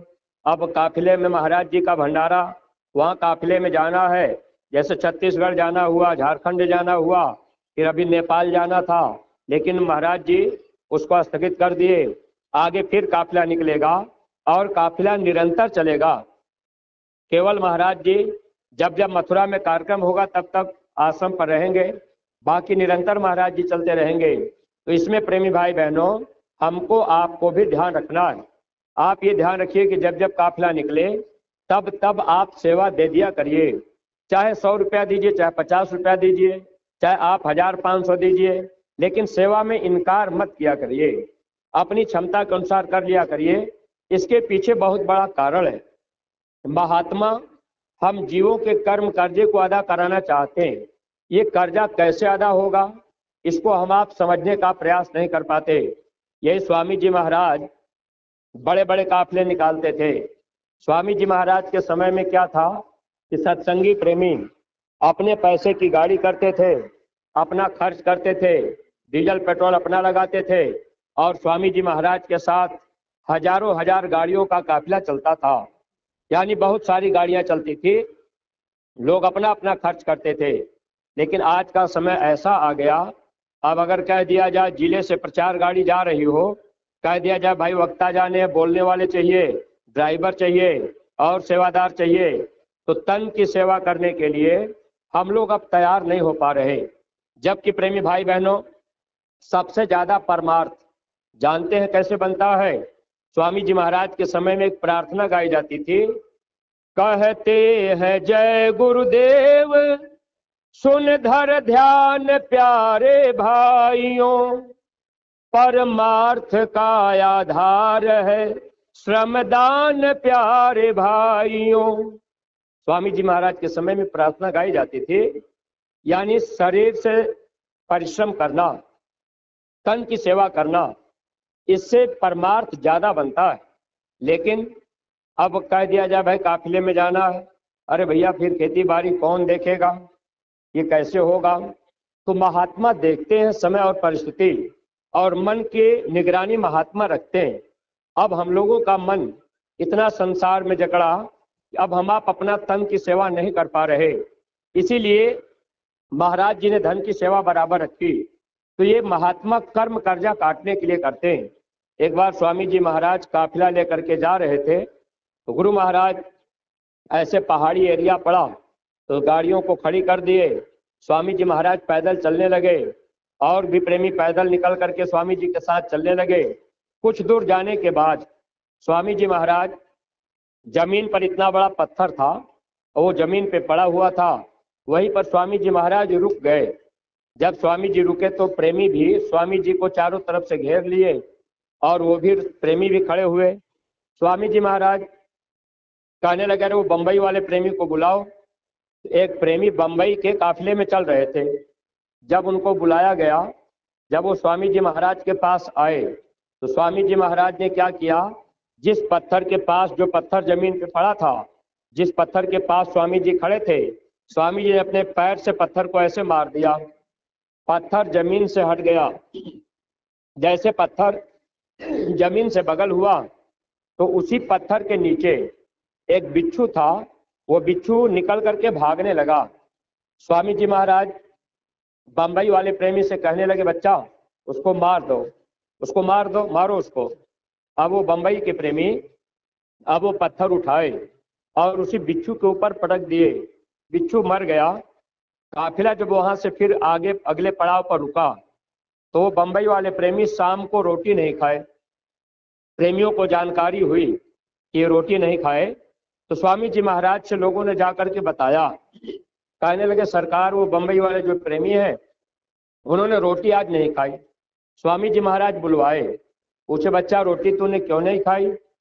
उन्होंने कहा, सरकार हम काफिले में चले, ये थोड़ा सेवा करेंगे, भजन करेंगे, लेकिन हमारे हाथों से बिच्छू मर गया, हत्या हो गई, ये पाप तो हमको लगेगा, हमारा तो काफिला ही बेकार हो गया। स्वामी जी महाराज ने कहा, अरे बच्चा मैंने कहा था मारने के लिए, तो तुम्हारा कैसे नुकसान होगा, जब मैंने कहा तो तुम चिंता क्यों कर रहे। स्वामी जी महाराज ने कहा, गुरु जो कह दे वो करने में कोई कर्म नहीं बनता, और मन के कहने में जो भी काम हम आप करेंगे वो कर्म बनेगा। इसलिए प्रेमी भाई बहनों, हमेशा गुरु आदेश में अगर महात्मा कभी कह दे कि इनकी गर्दन काट दो, तो आपका वहां कोई कर्म नहीं बनेगा, ये आदेश होता है, और यही भक्ति। इस चीज को अगर हम आप समझ लेंगे तो लाभ पा सकते हैं। स्वामी जी महाराज बंबई वाले प्रेमी को समझाने लगे, कहने लगे, बच्चा मैंने कहा था, तुम चिंता क्यों कर रहे, जानते हो कौन था। तो बंबई वाले प्रेमी कहने लगे, हुजूर हमें क्या पता, वो तो बिच्छू था। स्वामी जी महाराज ने कहा, बच्चा वो तुम्हारा बाप था, अब 84 में पड़ा था, पत्थर के नीचे दबा था, तकलीफ हो रही थी, निकल के भाग नहीं पा रहा, संजोग से मैं इधर आ गया और तुम भी साथ में रहे, और मैंने पत्थर को हटा दिया, वो भागने लगा, तो मैंने कहा तू मार दो, तूने मेरे सामने मार दिया, इसलिए उस जीवात्मा को मैंने 84 से बाहर कर दिया, उसका काम हो जाएगा। ऐसा सत्संगी प्रेमी भाई बहनों, एक एक जीव को 84 और नरकों की पीड़ा से बचाने के लिए महात्मा करोड़ों रुपया खर्च कर देते हैं, लेकिन हम आप ये बात नहीं समझ पाते। महाराज जी निरंतर काफिला लेकर के चल रहे, और हम आप उसमें सेवा में जा रहे, सेवा देने में अगर इनकार कर दिए, समय पर सेवा नहीं दे पाए, कहीं अगर सेवा लगाई गई और उसमें हम आप नहीं दिए, जैसे आपका राजस्थान में आपको फतेहपुर को कार्यक्रम मिला था, झारखंड में मिला था, गोरखपुर में मिला था, अगर कहीं आपने सेवा नहीं दी तो वहां का कर्म कर्जा आपका बाकी होगा, और वह कर्जा चुकाने के लिए फिर हमको आपको वहां जन्म लेना पड़ेगा। इसीलिए स्वामी जी महाराज ने कहा था, ऐ बच्चा अगर तुम मेरी बात मानोगे तो 4 जन्म की भक्ति मैं एक ही जन्म में पूरी करा दूंगा। सत्संगी प्रेमी भाई बहनों, आप लोग अपने अंदर इस तरह का भाव बना के रखिए, चाहे महीना में 2 बार हमको सेवा क्यों न देनी पड़े, लेकिन जब मथुरा से कोई आदेश होगा, कोई सेवा हमारे जिम्मेदार बताएंगे, तो हम उनको समय पर, चाहे 10 रुपया, 20 रुपया, 100 रुपया, 50 रुपया, जो क्षमता आपके पास हो, आप समय पर दे दिया करिए। इससे महात्मा आपसे खुश भी रहेंगे, आपके कर्म कर्जे को महात्मा अदा करा देंगे। जन्म मरण की पीड़ा से महात्मा हमारा आपका छुटकारा करा सकते हैं। और भाव तो सेवा का आपके अंदर ऐसा होना चाहिए, अब वो भाव अगर आपने प्रकट कर दिया तो लाभ आप पा सकते हैं।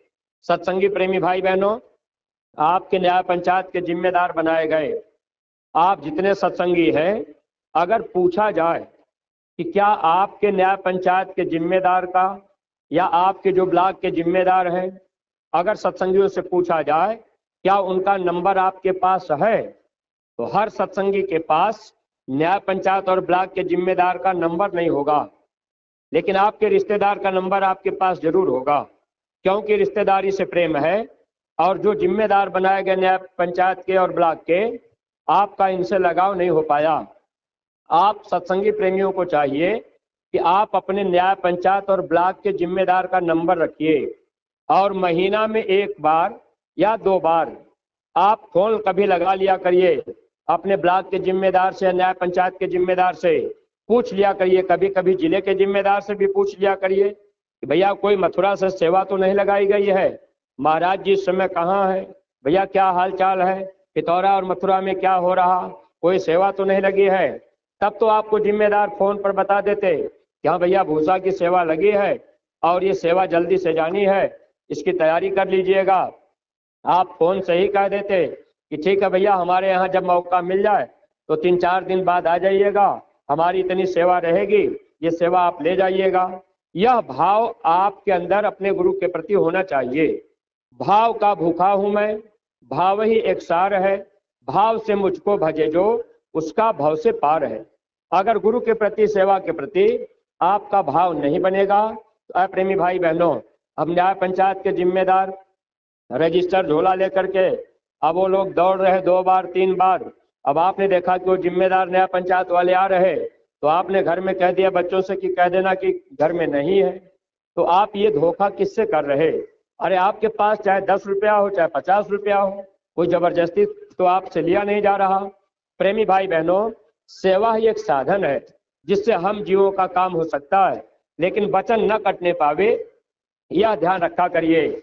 अगर मान लीजिए जिम्मेदार आपके पास आए और आपने उनको सेवा देने से इनकार कर दिया, आपने मना कर दिया कि हम नहीं दे पाएंगे, हमारे पास सेवा नहीं है, अभी तो हमने दिया था, तो वहां पर जानते हैं कितना बड़ा आपने अपना नुकसान किया।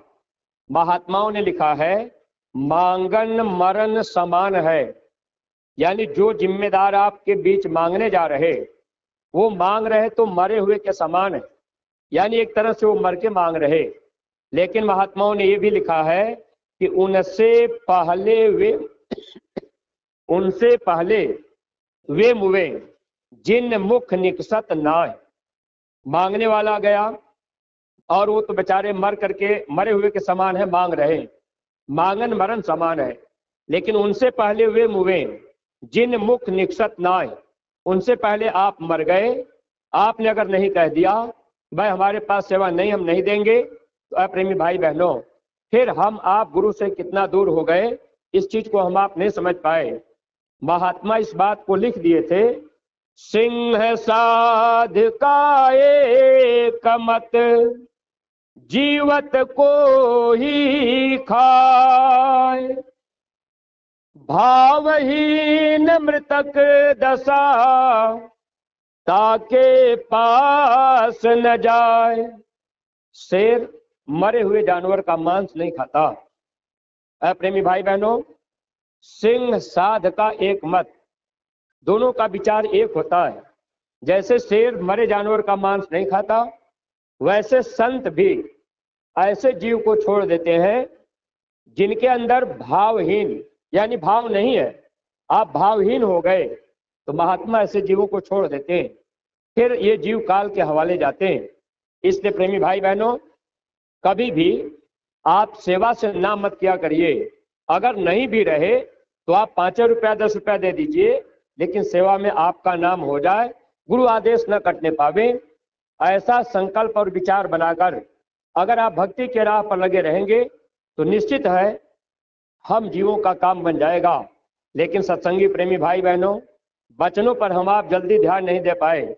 हम केवल आपको वचन याद दिलाने के लिए आए कि तो महाराज जी की मौज हुई कि ऐसे समय में, जबकि काम काज का समय है, फिर भी आप लोगों ने अपना समय दिया है। प्रेमी भाई बहनों, वचन केवल आप पकड़िए कि क्या हम वो बात मान पा रहे। महाराज जी ने एक और आदेश किया है, वो आपको मालूम भी है। महाराज जी ने ये कहा था, और ये आदेश केवल महाराज जी का नहीं, आदेश गुरु महाराज का है। महाराज जी ने ये कहा कि प्रत्येक सत्संगी एक गांव गोद ले लें। गांव गोद लेकर उस गांव में जा जाकर गुरु महाराज का संदेश बता दें। यह आदेश महाराज जी ने दिया। अच्छा, कितने लोगों ने अभी तक गांव गोद लिया है? ऐसे प्रेमी हाथ उठावे कि हमने गांव गोद लिया है। अब ये देख लीजिए, गांव गोद लेना और गांव में प्रचार करना, 4 लोगों का हाथ उठ रहा है।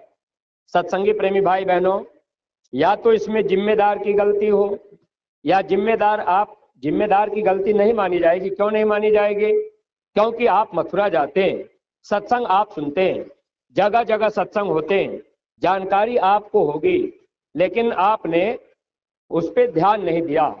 अब यहाँ कमी हमारी आपकी है, या कोई आपसे कह दिया होगा कि अरे भाई हम तो गुरु महाराज से नामदान पाए हैं, अब महाराज जी ने कहा है गांव गोद लेने के लिए, तो हम महाराज जी की बात क्यों माने, हम तो गुरु महाराज की बात मानेंगे। तो अगर आप गुरु महाराज की बात मान रहे तो मिलान कर लीजिएगा। गुरु महाराज और महाराज जी में अगर आपने जरा सा अंतर समझ लिया तो आपका यहाँ पर नुकसान हो सकता है। क्योंकि स्वामी जी महाराज ने कहा, बच्चा दोबारा मैं फिर आऊंगा और मैं देखूंगा मेरी पुड़िया ने कितना काम किया है। स्वामी जी महाराज ने स्थान परिवर्तन का जिक्र नहीं किया, इसलिए जाकिट पर गुरु महाराज ने लिखवाया जय गुरुदेव आश्रम मथुरा। क्योंकि गुरु महाराज ने कहा मैं फिर आऊंगा। स्वामी जी महाराज ने कहा, बच्चा मैं अपनी दाढ़ी बाल काली कर लूंगा तो क्या तुम मुझे पहचान पाओगे? ऐ प्रेमी भाई बहनों, अगर काली दाढ़ी वाले महापुरुष की बात आप समय पर नहीं मान पाए तो बाद में आपको पछतावा करना पड़ेगा। आप कहेंगे हम गुरु महाराज को मान रहे। स्वामी जी ने क्या कहा था? ऐ बच्चा, मेरा संदेश गांव गांव गली गली जन जन तक पहुंचा देना। यह बात गुरु महाराज ने कही थी। अगर आपसे कह दिया जाए कि पूरे फतेहपुर जिले में आप हर गांव में जाइए, हर घर में जाइए, हर व्यक्ति से अपने गुरु महाराज की बात आप बता दीजिए, तो लगभग फतेहपुर जिले में 1500-1600 गांव होंगे, इससे कम नहीं होगा। और घर अलग होंगे, और घर में परिवार में बच्चों के भाई लोगों की संख्या अलग होगी। अगर आपको एक एक आदमी से कह दिया जाए कि आप सबसे मिल करके गुरु महाराज का संदेश कह दीजिए, तो आपका ये 100 साल की उम्र ऐसे ही निकल जाएगी और पूरे फतेहपुर जिले के हर आदमी से आप अपने गुरु महाराज का संदेश नहीं पहुंचा पाएंगे। इसीलिए स्वामी जी महाराज ने जैकेट पहना दी। जब ये हमारे बच्चे जैकेट पहन के चलने लगेंगे तो संदेश अपने आप भी मिलता रहेगा। और महाराज जी ने क्या काम किया? हम लोगों के लिए एक सरलता दे दी। महाराज जी ने ये कह दिया कि अब एक एक सत्संगी एक एक गांव के जिम्मेदार रहेंगे, यानी एक गांव की जिम्मेदारी आपको केवल दी गई। माताएं बहनें भी एक गांव गोद लें और भाई लोग भी एक गांव गोद लें। प्रेमी भाई बहनों, जितना इस समय गांव गोद लेकर के आपको लाभ मिल जाएगा, चाहे जितना आप धन दौलत खर्चा कर दीजिए, वो लाभ आपको नहीं मिलेगा। अब गाना तो हम आप गा रहे, सब पुण्य से है भारी एक गांव गोद लेना। सब पुण्य एक तरफ होगा। अगर आपने एक गांव गोद ले लिया है, अपना नाम आपने लिखवा दिया है कि भैया फलाना गांव में गोद ले रहा हूं, आप अपने ब्लॉक के अध्यक्ष के रजिस्टर में या न्याय पंचायत के जिम्मेदार के पास लिखवा दीजिए कि ये गांव मैंने गोद लिया है, इस गांव में मैं प्रचार करूंगा। प्रेमी भाई बहनों, महीना 15 दिन में जब आपको मौका मिल जाए, खेती बाड़ी का कामकाज है तो ठीक, आप महीना भर नहीं गए कोई बात नहीं, कोई बंधन नहीं है। अब आप खेती बाड़ी से खाली हो गए, अब आपके पास समय है, तो जिस गांव को आपने गोद लिया है अपने 2-4 सत्संगियों को फोन कर लीजिए कि अरे भैया आप खाली है तो आ जाइए, हमारे वाले गांव में चल के प्रचार करवा दीजिए, हम भी आपके वाले गांव में प्रचार करवा देंगे। ऐसे प्रेमी भाई बहनों एक टोली आपकी बन जाती। जरूरी नहीं कि ब्लॉक अध्यक्ष कहे तभी। अरे आपको जिम्मेदारी दी गई, एक गांव आप गोद ले लेते और उस गांव में आपको जाना था। स्वामी जी महाराज ने क्या कहा था? परिवर्तन गांव से होगा। और हम लोगों को गांव का सिपाही बनाया गया है, ड्यूटी लगाई गई है। अगर आप अपनी ड्यूटी नहीं निभाएंगे तो क्या आगे आने वाले समय में हमारा आपका नाम हो पाएगा? स्वामी जी महाराज ने कहा परिवर्तन उन बच्चों के द्वारा होगा। अपने अपने को मिला लीजिएगा, क्या हम उन बच्चों में है या नहीं है? गुरु महाराज के वचन है परिवर्तन उन बच्चों के द्वारा होगा जो परमार्थ की कसौटी पर खरे उतरेंगे। जरूरत पड़ेगी अपना तन मन धन तीनों कुर्बान कर देंगे। जब आप गांव गोद लेंगे तो आपका तन भी वहां लगेगा, आप गांव गोद ले लेंगे तो आपका मन भी वहां जाएगा। अगर आप गांव गोद लेंगे, गांव में प्रचार करेंगे तो वहां पर आपका धन भी लगेगा।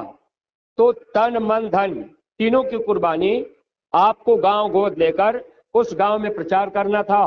और आप बीच बीच में महीना 2 महीना बाद या मथुरा में जब जब कार्यक्रम हो तो जिस गांव को आपने गोद लिया है 10-15 दिन पहले आप छोटा सा सत्संग करवा देते, उन गांव के लोगों को जानकारी हो जाती कि भाई मथुरा में 17 मई से 21 मई 5 दिन का कार्यक्रम होने जा रहा। और उस कार्यक्रम में अगर 2-4 लोग नए निकल जाते तो इसका हमको आपको कितना बड़ा लाभ मिलता। लेकिन प्रेमी भाई बहनों हम लोग इस पर विचार नहीं कर पाए कि भाई हम गांव गोद लेंगे, गांव में प्रचार करने जाएंगे, गांव का कोई आदमी मानेगा नहीं। इस बात को सोच करके हम आप रुक गए। आपको शाकाहारी नहीं बनाना है। गुरु महाराज ने ये नहीं कहा कि गांव में जाकर के सबको आप शाकाहारी बना दीजिए। स्वामी जी महाराज ने कहा है बच्चा समय इतना खराब आ गया, माता पिता की बात बच्चा नहीं मान रहा, भाई अपने भाई को नहीं समझा पा रहा, पति की बात पत्नी नहीं मान रही, पत्नी की बात पति नहीं मान रहा। गुरु महाराज ने कहा तो दुनिया के लोग कैसे मानेंगे?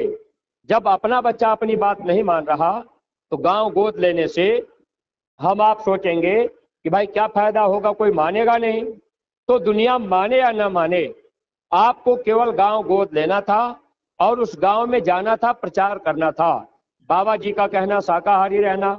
अब मान लीजिए किसी गांव में आप गए, कोई आदमी मिला, कोई माताएं बहने, अब आपने उनसे प्रार्थना किया, जय गुरुदेव कहा, अगर वो भी जय गुरुदेव बोल दे तो अच्छी बात, जय गुरुदेव अगर नहीं बोल पाई, अगर गांव का आदमी जय राम कहा तो आप उनसे कहिए कि भाई साहब आप भी जय गुरुदेव बोला करिए, क्योंकि ये भगवान का समय का जगाया नाम है। हमारे गुरु महाराज बताते थे समय समय पर भगवान का नाम बदलता है। जब भगवान राम नहीं आए थे, त्रेता युग नहीं लगा था, राम का अवतार नहीं हुआ था, राम नाम कोई नहीं जानता था, जय राम कोई नहीं कहता था।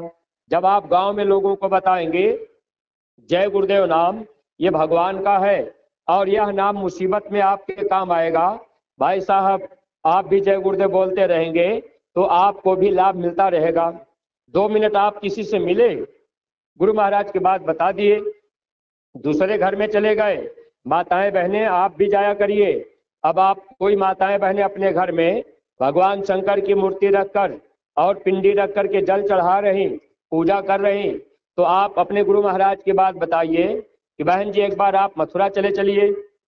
कोई पूछ देगा क्यों, तो आप बता दीजिए कि अगर आप मथुरा चलेंगे तो आपको बहुत बड़ा फायदा मिल जाएगा।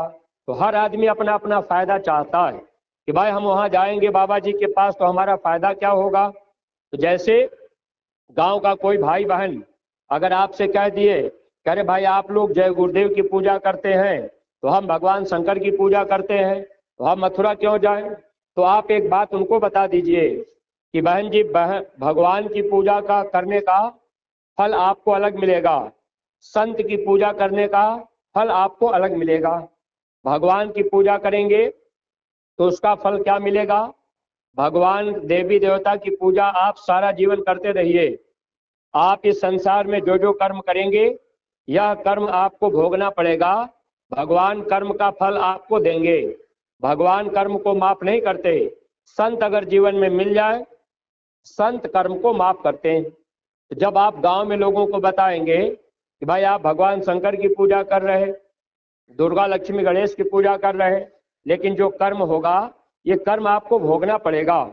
अगर महात्मा मिल जाएंगे, कर्म को माफ कर देंगे, फिर आपको नरको 84 में नहीं जाना पड़ेगा। एक बार भगवान शंकर और पार्वती अब रास्ता पकड़ के जा रहे।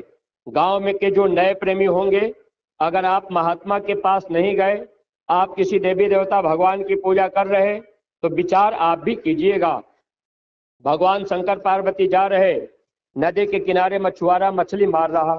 पार्वती ने देखा मछलियों को मार करके वो पानी के बाहर फेंकता था। तो भगवान शंकर से पार्वती ने कहा, स्वामी मछुआरे को मना कर दीजिए, मछली को मार करके वो पानी के बाहर न फेंके। भगवान शंकर तुरंत बोले, पार्वती मेरा काम मना करने का नहीं, तुम चुपचाप चलो, ये जो कर्म कर रहा करने दो। देखिए प्रेमी भाई बहनों, आप भगवान की पूजा अगर मंदिर में करने जा रहे, शराब पी करके भी आप जाएंगे, भगवान आपको मना नहीं करेंगे। लेकिन संत मना करते हैं। क्यों मना करते हैं? आपकी भलाई के लिए। भगवान शंकर पार्वती चले गए। काफी समय के बाद उसी रास्ते से लौट रहे थे। पार्वती का ध्यान नदी के किनारे फिर गया। पार्वती ने देखा कि एक नदी के किनारे ऊंट गिरा हुआ है बालू में, उठ नहीं पा रहा, छटपटा रहा। तो पार्वती को दया आई। उन्होंने भगवान शंकर से कह दिया, स्वामी आप ऊंट के ऊपर दया कर दीजिए, बेचारा छटपटा रहा, उठ नहीं पा रहा। भगवान शंकर बोले, पार्वती मेरा काम दया करने का नहीं है, तुम चुपचाप चलो, ये ऊंट अपना कर्म फल भोग रहा। तो पार्वती ने कहा, स्वामी आप दया भी नहीं करते, आप मना भी नहीं करते, और ये आप कह रहे कि ऊंट अपना कर्म भोग रहा, तो आपका काम क्या है? भगवान शंकर ने कह दिया कि पार्वती मेरा काम है कर्म फल देना। यही बात आपके रामायण में लिखी गई। काल रूप तिनकर में भ्राता, शुभ और अशुभ कर्म फलदाता। भगवान राम ने कहा, हे इंसान, मैं काल के रूप में सबका भाई हूँ, मैं किसी का दोस्त नहीं, मैं किसी का दुश्मन नहीं। आप अच्छा कर्म करो या बुरा कर्म करो, हम आपको दोनों कर्मों का फल देंगे। तो भगवान का काम है कर्म फल देना, संत का काम है कर्म को माफ कर देना। इतना अंतर है पूजा में। अगर संत मिल गए तब तो कर्मों की माफी हो जाएगी, संत नहीं मिलेंगे तो कर्मों का फल भोगने के लिए 84 में जाना पड़ेगा। तो पार्वती ने पूछा भगवान शंकर से कि आप कर्म फल देते हैं, तो बताइए ऊंट जो है बालू में गिर के छटपटा रहा, आखिर कैसा कर्म है इसका? तब भगवान शंकर बताए, देखो पार्वती, ये जो ऊंट है ये अगले जन्म का मछुआरा है। अगले जन्म में मछलियों को मार मार कर ये पानी के बाहर फेंकता था, मछलियां पानी के बिना तड़प के मर जाते थे। अब ये ऊंट बन करके बालू में गिरा हुआ है, पानी के बिना तड़प तड़प के मर जाएगा, क्योंकि इसने मानव जीवन में मछलियों को पानी के बिना तड़पा के मारा है। यही बात महात्माओं ने लिख दिया था, जो गल काटे और का अपना रहा कटाए, साईं के दरबार में बदला कहीं न जाए। ये अदले बदले का देश है। आज हम आप किसी की गर्दन काट रहे, एक दिन हमारी आपकी भी गर्दन काटी जाएगी। यह नियम यहाँ का है, कोई बच नहीं सकता। इस नियम से महात्मा चाहे तो हमको आपको बचा सकते हैं। पार्वती ने कहा, स्वामी ठीक है, एक बात और मुझे बताइए, ऊंट के शरीर में घाव हो गया है, बड़े बड़े कीड़े पड़े हुए हैं, कीड़े ऊंट को काट रहे, ऊंट बेचारा छटपटा रहा, ये कौन सा कर्म है? तब भगवान शंकर कहने लगे, देखो पार्वती, अगले जन्म में जब ये मछुआरा था तो मछलियों को जिंदा पकड़ लेता था, काटता था जिंदा, तो मछलियां छटपटाती थी। मछलियों को काट काट करके इसने मछलियों के मांस को खाया है, मछलियां बेचारी छटपटा छटपटा करके रह जाती थी। हे पार्वती, जितनी मछलियों को इसने अपने जीवन में खाया, वही मछलियां अब कीड़ा बन करके ऊंट के शरीर से मांस को काट काट के खा रही, और ये छटपटा रहा है। तो ये तो अपने कर्मों का फल भोग रहा, तुम चुपचाप चलो। सत्संगी प्रेमी भाई बहनों, एक एक गांव गोद लेकर जब आप गांव में जाएंगे, किसी के घर में 10-5 मिनट रुककर अपने गुरु महाराज की बात बताएंगे, जो लोग देवी देवता भगवान की पूजा कर रहे वे लोग महात्मा की तरफ भागेंगे। अरे जब हम लोगों को गुरु महाराज नहीं मिले थे तो हम लोग भी तो देवी देवता भगवान की पूजा करते थे, लेकिन गुरु महाराज मिल गए, जानकारी हो गई कि गुरु पूजा में सबकी पूजा, जस समुद्र और नदी समूजा। जब गुरु मिल गए तो गुरु की पूजा में सबकी पूजा हो जाती है, अलग से देवी देवता की पूजा करने की जरूरत नहीं पड़ती। जैसे ये आम का पेड़ है, जड़ में आप पानी डाल देंगे तो ये पानी पत्ती पर भी पहुंच जाएगा, लाभ उसको भी मिल जाएगा। ऐसे गुरु जो होते हैं मूल होते हैं। अगर गुरु की पूजा आप करने लगे तो उसी में देवी देवता की भी पूजा शामिल हो जाती है, अलग से आपको देवी देवता की पूजा करने की जरूरत नहीं होती।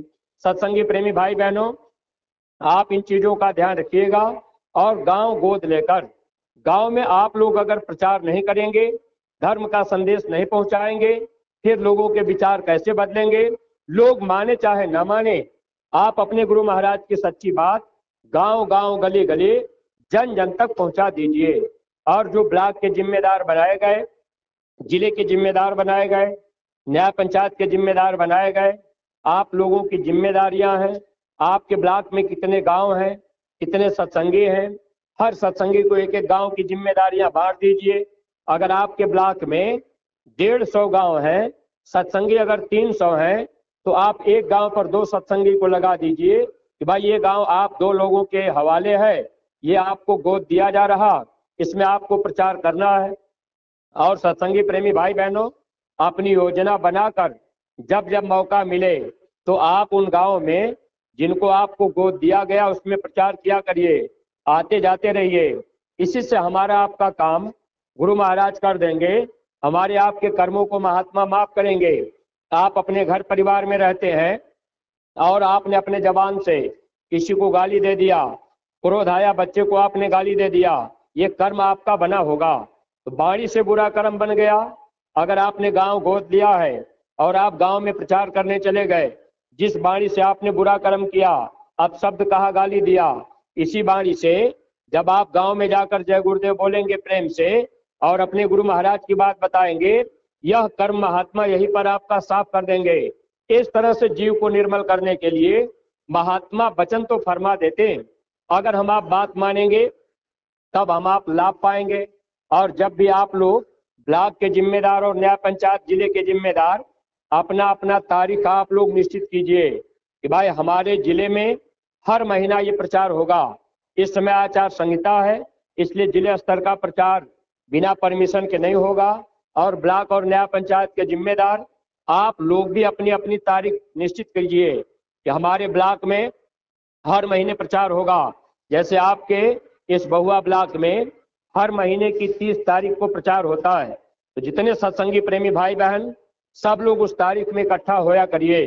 और जब आप आया करिए तो ये ध्यान रखा करिए, दिन भर आपने प्रचार किया, कोई सत्संगी अगर आपसे फोन पर कह दिया कि भैया प्रचार करने के बाद हमारे गांव से काफिला जाएगा तो हमारे ही गांव में रुक जाइएगा, हम यहाँ भोजन प्रसाद पूड़ी सब्जी हलवा बनवा देंगे, आप लोग यही भंडारा करके समापन करके तब जाइएगा।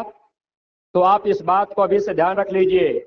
अगर आपने दिन भर प्रचार किया, कोई सत्संगी आपसे कहा कि हम आपको हलवा पूड़ी खिला देंगे, तो आप अगर दिन भर प्रचार करने के बाद किसी सत्संगी के घर रुके और उनका मन कह दिया कि भाई हम हलवा पूड़ी खिला दें, अब आपने दिन भर प्रचार किया, आपने हलवा पूड़ी उनके घर खाया, तो दिन भर की कमाई तो आपको वही खाने में ही आपकी चली जाएगी। इसलिए वचन ध्यान रखा करिए। महाराज जी ने अब क्या आदेश किया है कि जब आप शाकाहारी के प्रचार में जाएंगे तो 5-5 रोटी अपने अपने साथ में ले जाएंगे और साथ में नमक ले लीजिए, अचार ले लीजिए, चटनी ले लीजिए और वो रोटी अपने साथ ले जाइए। अपनी अपनी रोटी नहीं खाएंगे। जब काफिला आपका हो जाए या बीच में भूख लग गई तो आप कहीं रुक जाइए, सबकी रोटी एक जगह इकट्ठा कर लीजिएगा और उसमें प्रेमी भाई बहनों मथुरा मंदिर का प्रसाद, लाची दाने का 2-4 दाना प्रसाद डाल दीजिएगा। एक प्रार्थना बोल लीजिएगा और प्रार्थना बोलने के बाद जब प्रार्थना खत्म होगी तो महाराज जी ने कहा वो रोटी आपका प्रसाद बन जाएगा, अब उसी रोटी को आप मिल बांट करके खा लीजिएगा। गांव के भी लोग अगर आ जाओ वहां तो आप उसी रोटी में से उनको भी दे दीजिएगा। अगर कोई इनकार कर दिया, अरे भाई इसमें छोटी जाति के आदमी की रोटी है, हम बड़ी जाति के आदमी हैं, तो प्रेमी भाई बहनों, आप यहाँ पर भक्ति से गिरेंगे।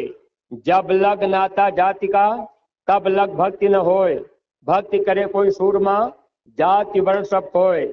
मानवता को वापस लाने के लिए महाराज जी ने ऐसा आदेश कर दिया है, इसलिए आप लोग अपने ब्लॉक के प्रचार में, न्याय पंचायत स्तर के प्रचार में रोटी अपने साथ ले जाया करिए और रोटी एक जगह मिलाकर प्रसाद बनाकर तब मिल बांट करके खाया करिए। और सत्संगी प्रेमी भाई बहनों, देखिए एक बात आज आपको हम और बता दे रहे, इसको आप लोग अच्छी तरह से समझ लीजिए। जैसे महाराज जी ने हमको भेजा, हम आपके यहाँ आए, अब आपने सत्संग कराया, भंडारा किया, संगत का पैसा आपने खर्चा किया, इसमें आपने हलवा पूरी खीर बनाया, लेकिन आप लोगों से प्रार्थना है ऐसा काम अब मत किया करिए, ये बातें ध्यान रखा करिए। महाराज जी ने एक बार कहा, अभी जब काफिला चल रहा था लखीमपुर में, महाराज जी बताने लगे, देखिए महाराज जी का बड़ा बड़ा कार्यक्रम हो रहा, महाराज जी के कार्यक्रमों में तहरी बना के खिलाई जा रही, खिचड़ी का प्रसाद बनाया जा रहा, तो आप लोग भी ये ध्यान रखा करिए, जब ऐसे सामूहिक रूप से आप सत्संग कराते हैं, संगत का पैसा खर्च होता है, तो ऐसे में आप हलवा पूरी खीर की जरूरत नहीं, यह पैसा बचाकर आप लोग सेवा में लगाया करिए, गुरु दरबार में भेजा करिए। प्रेमी भाई बहनों, किसी के घर पे अगर तिलक बरच्छा हो, आप अपना खर्च कर रहे तो वहां कोई बात नहीं, लेकिन संगत का पैसा हलवा पूरी में अब नहीं जाना चाहिए। ऐसा महाराज जी ने एक बार कहा भी, महाराज जी ने कहा कि बुंदेलखंड में 40-50 कुंतल, 60 कुंतल, 80 कुंतल तक पूरी महाराज जी ने बनवा कर खिलवाई। महाराज जी ने कहा पूरी का काम अब वहीं से खत्म, अब आपको सत्संग में तहरी बनाना है, तहरी बना के खिचड़ी बना के खिलाना है। यह बात महाराज जी एक दिन बता रहे थे, और महाराज जी कैसे बताने लगे वो बात आप समझिएगा। ये पूज्य महाराज जी स्वामी जी महाराज की सेवा में लगे रहते थे, गाड़ी चलाया करते थे। महाराज जी बताने लगे, एक दिन स्वामी जी महाराज कुटिया के अंदर तख्ते पर लेटे हुए थे और महाराज जी पंखा डुला रहे थे, बिजली नहीं थी। महाराज जी कहने लगे, सुबह से 12 बज गया था, हमको भूख लगी थी, महाराज जी को भूख लगी, कोई सेवादार इनको छुड़ाए नहीं। महाराज जी बताने लगे, स्वामी जी के सिरहाने एक मीठा का डिब्बा पड़ा हुआ था, तो उस समय महाराज जी ने कहा कि मैंने धीरे से वो मीठा का डब्बा खींच लिया और महाराज जी एक डिब्बा में से एक मीठा निकाल लिए, उसमें बालूशाही मिठाई थी। महाराज जी उस मिठाई को खाने जा रहे थे, पंखा डुला भी रहे थे, तब तक स्वामी जी महाराज अपनी आंखें खोल दिए। जैसे ही स्वामी जी आंखें खोले, महाराज जी बताने लगे कि मैंने वो मीठा वाला हाथ ऐसे पीछे कर लिया कि स्वामी जी देखने न पावे। फिर पंखा महाराज जी डुलाते रहे। थोड़ी देर के बाद महाराज जी बताए कि स्वामी जी फिर आंखें बंद कर लिए, सांसें चलने लगी। तो महाराज जी ने कहा कि हमको लगा कि स्वामी जी महाराज अब सो गए। तो महाराज जी बताए कि फिर मैंने ऐसे धीरे से हाथ उठाया, मीठा हाथ में था, फिर जब खाने लगे, जैसे ही महाराज जी ने हाथ बढ़ाया खाने के लिए मीठा, तब तक स्वामी जी महाराज उठ करके बैठ गए। स्वामी जी जब बैठे तो महाराज जी बताए कि मैंने ऐसे हाथ पीछे किया। स्वामी जी महाराज ने कहा, बच्चा इस तरह से किसी का नहीं खाया जाता, पता नहीं कौन आदमी किस भाव से ले आया हो और उसमें क्या कह करके चढ़ाया हो, अगर ये तुम खा लोगे तो भजन कैसे कर पाओगे, ऐसे नहीं खाया जाता। महाराज जी बताए कि मैंने स्वामी जी महाराज से कहा, हुजूर अब आज के बाद कभी भी हम ऐसा नहीं करेंगे, जब तक आप नहीं कहेंगे तब तक मैं नहीं खाऊंगा। महाराज जी बताने लगे, अब सत्संगी प्रेमी तो विचार करते नहीं। मान लीजिए अब कोई सत्संगी दुकानदार है, अब दुकानदारी में खूब फायदा कमाए, 100 रुपए का सामान 300 रुपए में बेचे, अब बाद में होगा कि चलो एक सत्संग करा के भंडारा करा दें। अब आप तो सोचेंगे भाई सत्संगी के यहाँ भंडारा हो रहा, लेकिन प्रेमी भाई बहनों महाराज जी बताने लगे, अब सत्संग हुआ, भंडारा हुआ, अब उसमें हलवा पूड़ी गुलाब जामुन बना। अब आप सत्संग में गए, भाई हम सत्संग में चल रहे, आप वहां गए, उसमें आपने सेवा दिया या नहीं दिया। अगर आपने 10-20 रुपया कहीं सेवा दे भी दिया, अब आपने खाया 50 रुपए का, सेवा आपने दिया 20 रुपया, तो 30 रुपया कर्जा ही तो आपके ऊपर है। महाराज जी कहने लगे ताहरी प्रसाद बनाकर अब लोग खिलाया करें और संगत में बांटा करें। सत्संगी प्रेमी भाई बहनों, सेवाओं को बचाकर, जैसे इस समय भूसा की सेवा है, आप अधिक से अधिक, आपके बहुआ ब्लॉक को लगभग 35,000 रुपए का टारगेट दिया गया है। आप बहुआ ब्लॉक के सत्संगी प्रेमी भाई बहन कोशिश कीजिए कि हमारे ब्लॉक से 50,000 भूसा की सेवा महाराज जी के पास चली जाए। सेवाएं आप लोग अपने अपने न्याय पंचायत में देंगे, न्याय पंचायत से ब्लॉक में आएगी, ब्लॉक से जिले में जाएगी, और ब्लॉक के जिम्मेदार हर महीने की तारीख, जो जिले की मीटिंग होती है, हर तारीख में आपकी सेवा जानी चाहिए। सेवाएं बराबर महीने महीने जमा होते रहे। न्याय पंचायत के लोग अपने अपने ब्लॉक में हर महीने सेवा अपनी देते जाइएगा। प्रेमी भाई बहनों, गोलक की सेवा सबके पास हर महीने होगी, और कहीं सत्संग आपने कराया, आरती की सेवा आई, वह भी रजिस्टर पर लिख करके आप लोग सही ढंग से जो आदेश है उसी आदेश में आप सेवा देते रहेंगे, आपको दया दुआ मिलती रहेगी। तो ठीक है, अगर आपने हलवा पूड़ी अब की बार बना लिया, लेकिन आगे के लिए आप लोग ये ध्यान रखिएगा, क्योंकि प्रेमी भाई बहनों, यह बात मैं इसलिए कह दे रहा कि सही बात अगर आपको नहीं मालूम रहेगी तो आप कहेंगे भाई हमको जानकारी नहीं थी। आप लोग हमेशा संगत का खर्च बच करके गुरु दरबार में जाए। महाराज जी ने कहा उसका लोगों को लाभ मिल जाएगा। अगर हम आप केवल खाने पीने में लगा दिए, दया उतनी नहीं मिल पाएगी, क्योंकि प्रेमी भाई बहनों, दया देने के लिए हमको आपको गुरु वचन पे चलना होगा। सत्संगी प्रेमी भाई बहनों, और भी बातें जो आपको जानकारी में मिलते जाएं, आप उस आदेश का पालन करते जाइएगा। गुरु महाराज का जो इस समय संदेश वक्त का था, मैंने आपको समझाने बताने का प्रयास किया है। काम काज का समय है, खेती बाड़ी का समय है, इसलिए हम आपका ज्यादा समय नहीं ले रहे, लेकिन ये बात ध्यान में रखिएगा, इस समय भूसा की सेवा, यह सेवा अनिवार्य है, साल में एक ही बार ली जाती। और गुरु महाराज ने कहा ये मेरी प्यारी गायें, जिन गायों के लिए गुरु महाराज भीख मांगने के लिए तैयार, तो हम उनके बच्चे हैं। हम सत्संगी प्रेमी भाई बहन, आप लोग भूसा की सेवा अपना इरादा संकल्प करके बढ़ चढ़ करके सेवा कर लीजिएगा कि भाई हम 1 मन भूसा देंगे, 2 मन देंगे, 1 कुंतल देंगे, 2 कुंतल देंगे। 1 कुंतल का दाम लगभग 1000 रुपए पड़ेगा। इस तरह से आप सेवाओं को संकलित कर लीजिएगा, और ये सेवाएं गुरु दरबार मथुरा समय से चली जाएं। इस समय भूसा की सेवा, भूसा खरीदा जा रहा, महाराज जी मथुरा आश्रम पर इस समय मौजूद है, सेवा का कार्य वहाँ चल रहा है।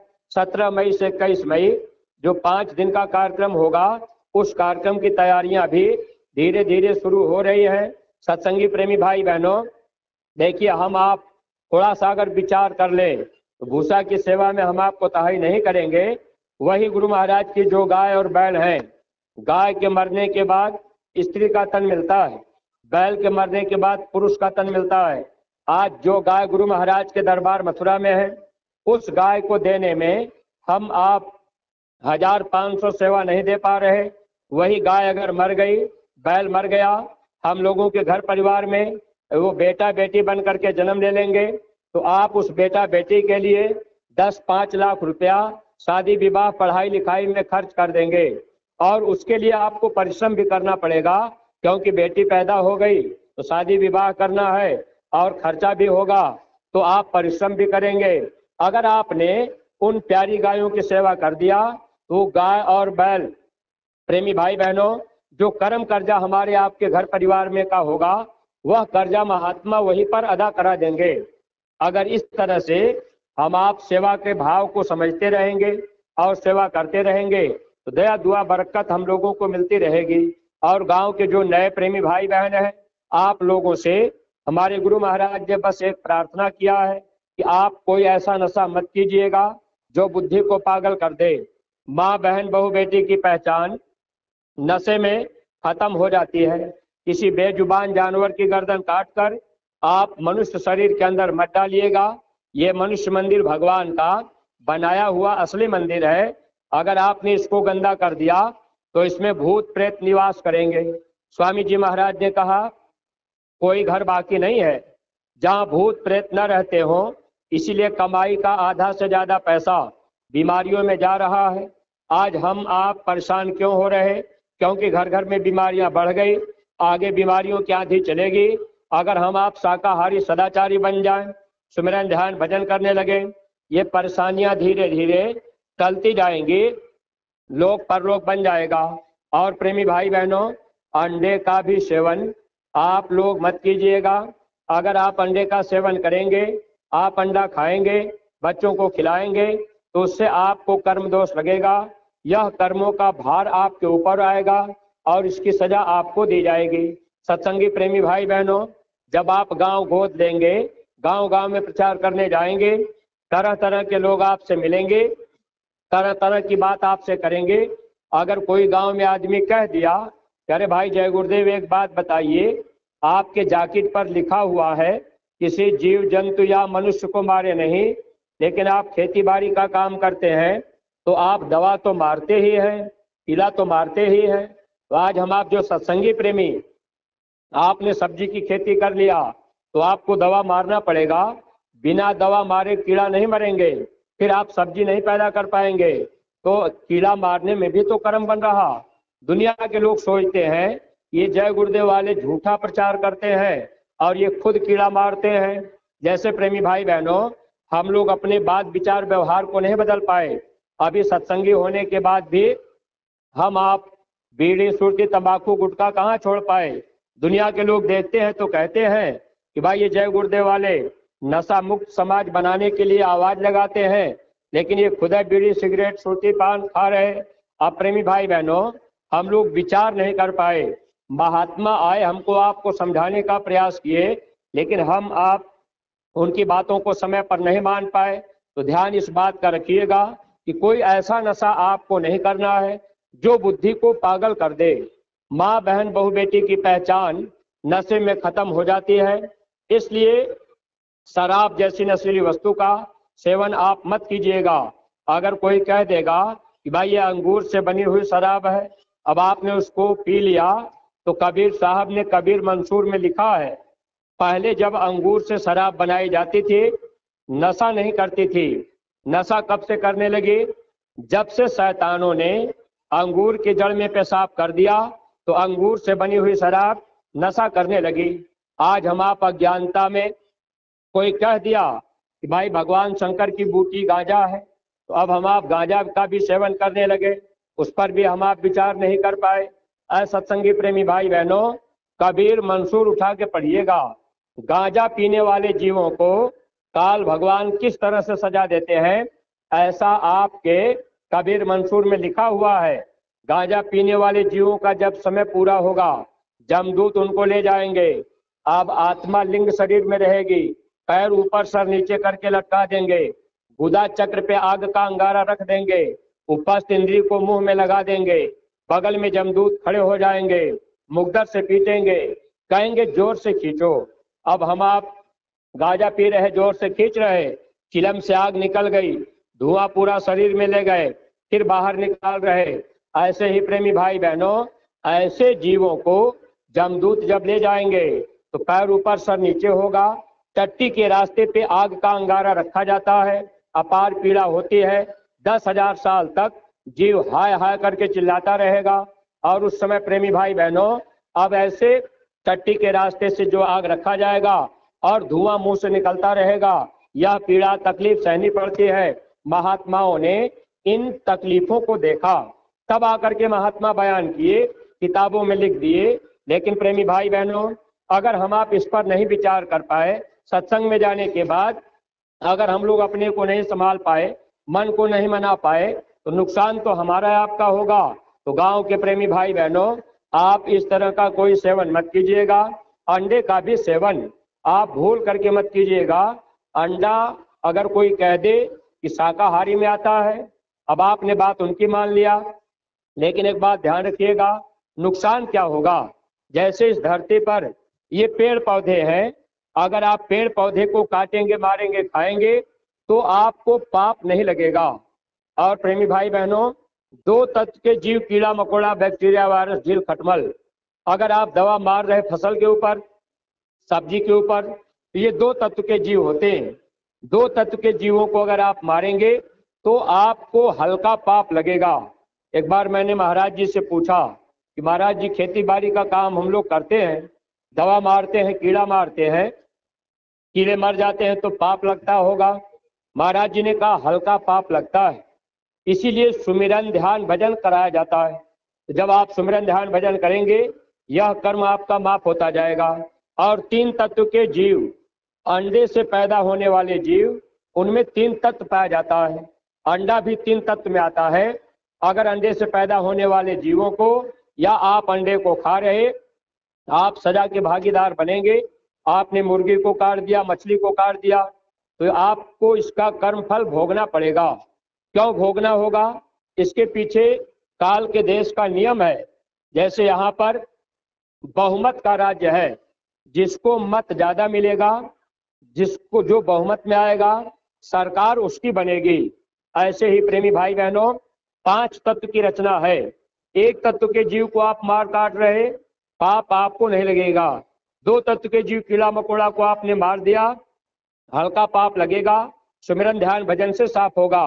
तीन तत्व के जीव, अंडा से पैदा होने वाले जीव हैं। अगर आपने अंडा से पैदा होने वाले जीवों को या अंडे को आपने खा लिया, तो यही से पाप लगना शुरू होगा, क्योंकि पांच में तीन ज्यादा हो गया, बहुमत हो गया।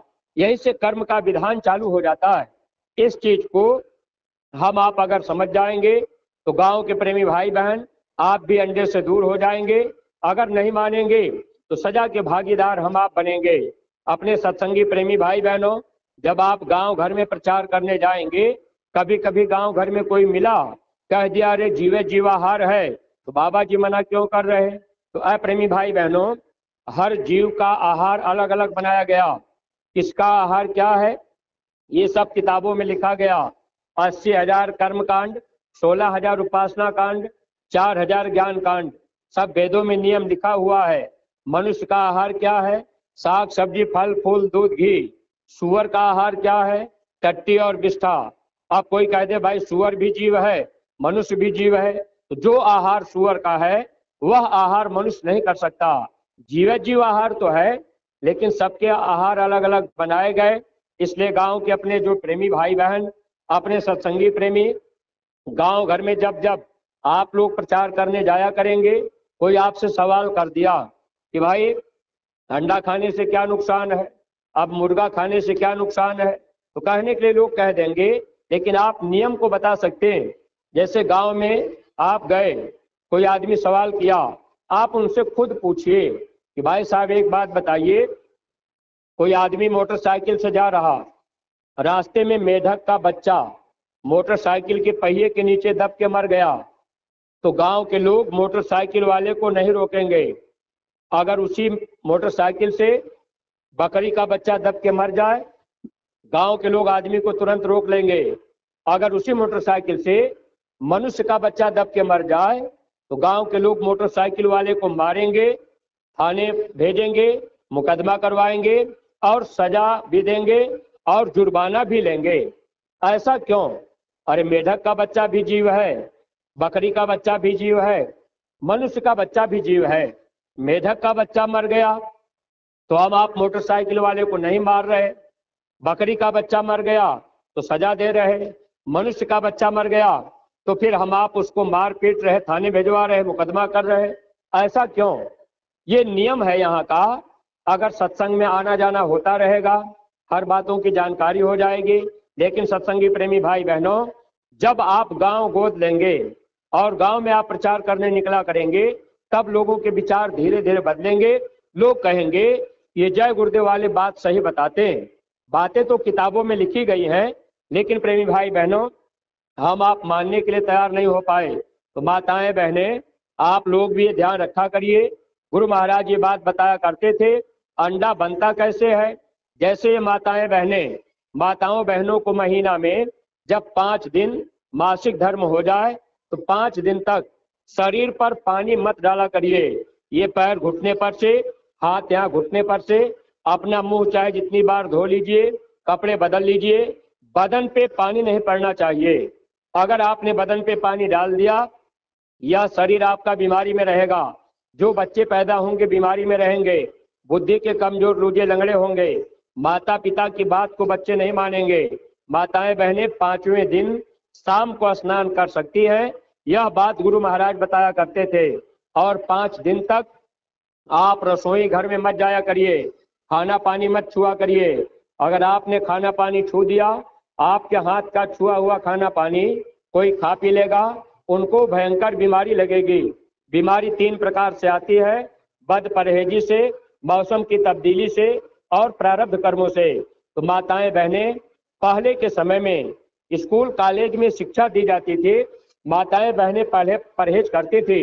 पहले के समय में हम लोगों के घर परिवार में बहू बेटी को जब बच्चा पैदा होने का समय आता था, अस्पताल नहीं जाना पड़ता था, सब काम घर में होता था। लेकिन अब सीधे अस्पताल जाना, शरीर का भी नुकसान, पैसे का भी नुकसान। हमारे गुरु महाराज ने कहा, अगर माताएं बहनें 5 दिन का परहेज करना शुरू कर दें और आप भजन करने लग जाएं, तो आपके घर में बीमारी नहीं रहेगी, डॉक्टर की जरूरत नहीं पड़ेगी। तो माताएं बहनें, जब भी आप गांव घर में प्रचार करने जाया करिए, तो बच्चियों को आप लोग बता दिया करिए। बच्चियां 5 दिन का परहेज करना शुरू कर देंगे, उनका शरीर निरोगी रहेगा। जो औलाद पैदा होगी वो माता पिता की बात मानने वाली होगी। आज माता पिता की बात बच्चे क्यों नहीं मान रहे, इस पर हमारा आपका ध्यान नहीं जा पाया। अगर महात्मा मिलते, सत्संग मिलता, हम आप अपना सुधार कर लेते, घर परिवार में रहने का नियम संयम जान लेते, तो प्रेमी भाई बहनों, हम लोगों का लोक भी सुखी होता और परलोक भी सुखी होता। गांव के प्रेमी भाई बहनों, अंडा कैसे बनता? 12-15 दिन पर पक्षियों को भी गंदा खून आता है, वही खून रुक जाता है, अंडा बन जाता है। अब हम लोग उसको बड़े प्रेम से खाने लग गए, हम लोगों ने विचार नहीं किया।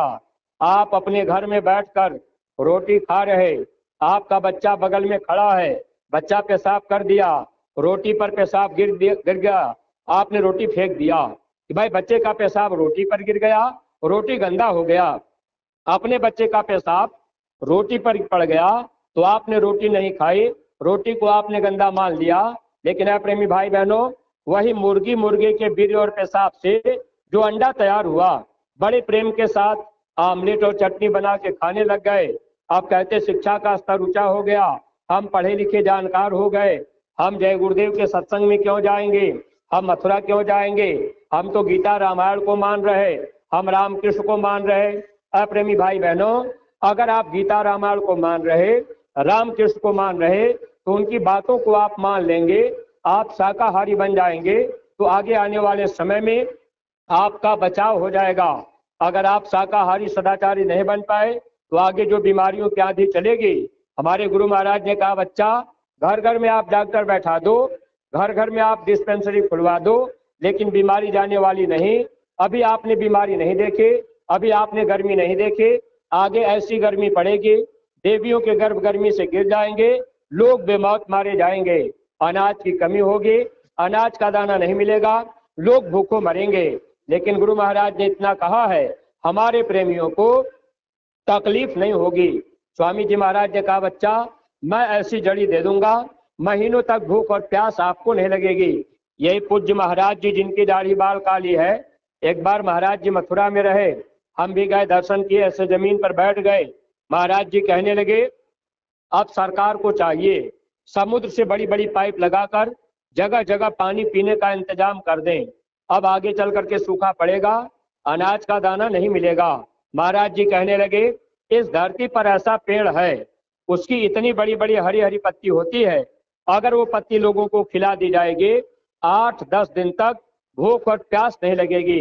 एक समय आएगा, यही दुनिया के लोग कहेंगे भाई हमको भी मथुरा ले चलिए। लेकिन सत्संगी प्रेमी भाई बहनों, अभी समय है, शाकाहारी बनने की तारीख निश्चित है। अगर वो तारीख बीत जाएगी तब लोगों के गुनाह माफ नहीं होंगे। तो अभी से अगर आपने एक गांव गोद ले लिया और आपने गांव में प्रचार कर दिया, तो जो शाकाहारी बनने की तारीख है, अगर वो बीत जाएगी तब आपसे नहीं कहा जाएगा कि अब आप गांव में प्रचार करने जाइए। अभी वक्त है, यह काम अगर आप कर लेंगे तो आपको जस मिल जाएगा, आप कर्म दोष से बच जाएंगे। कहने का मौका होगा धर्मराज के दरबार में, गुरु महाराज कह देंगे ये मेरे बच्चे धर्म का प्रचार किए, गांव गांव गए, घर घर गए और सबको समझाए, लेकिन लोग नहीं माने। तो प्रेमी भाई बहनों, अपने किए कर्मों का फल वो भोगेंगे और हमारे आपके कर्मों की गुनाहों की माफी हो जाएगी। दया दुआ बरकत हमको आपको मिलती रहेगी। तो आप लोगों ने अपना समय दिया है, हम आप लोगों के आभारी हैं। हम अपनी वाणी को यहीं पर विराम देने जा रहे हैं। गुरु महाराज की प्यारी गायों के लिए जो श्रद्धा भाव सेवा आप लोग लेकर के आए होंगे, ये झोली वाले प्रेमी आपके बीच में जाएंगे। आप लोग प्यारी गायों की सेवा झोली में डाल दीजिएगा, और कोई बाणी से हमारे ठेस लगी हो तो आप लोग अपना छोटा भाई समझकर हमको क्षमा कीजिएगा। एक प्रार्थना प्रेमी भाई बहन बोलेंगे, जय गुरुदेव। मेरे प्यारे गुरु दातार मंगता द्वारे खड़ा,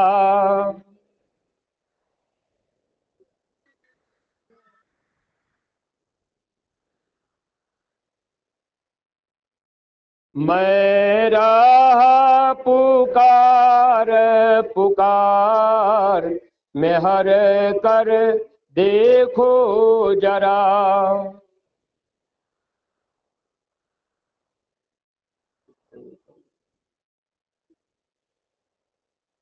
मोहि दे जय भक्ति दान, काल दुख बहुत दिया।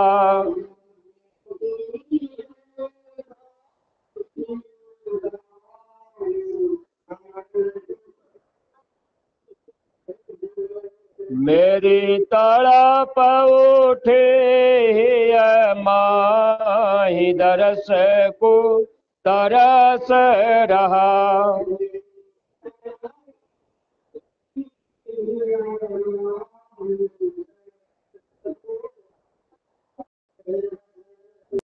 साओ घटा अपार, प्रेम रंग दे जय बहार।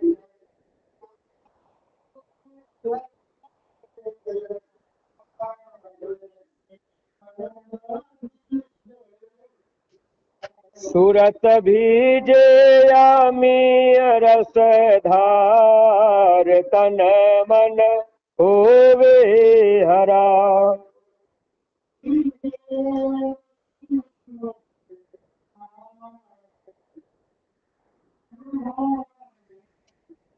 मेरा जीवन सुफल हुए जाए, तुम गुण गाऊं सदा।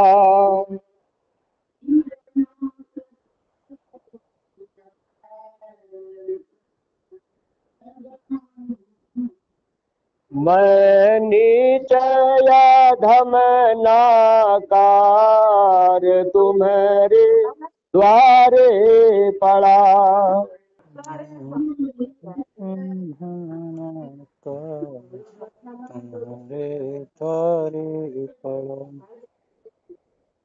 मेरी विनती सुनो धर प्यार, घट उम गाओ दया। मेरी विनती सुनो धर प्यार, घट उम गाओ दया। स्वामी जी पिता हमारे, जल दे पार करो। स्वामी जी पिता हमार, जल्दी पार करो। जय गुरुदेव। जय गुरुदेव। नाम किसका? प्रभु का पावन नाम। जय गुरुदेव। बाबा जय गुरुदेव जी महाराज का कहना है, शाकाहारी रहना है। बाबा जय गुरुदेव जी महाराज की अर्जी है, आपकी मर्जी है। हाथ जोड़ कर विनय हमारे, हो जाएं सब शाकाहारी। जय गुरुदेव। जय गुरुदेव।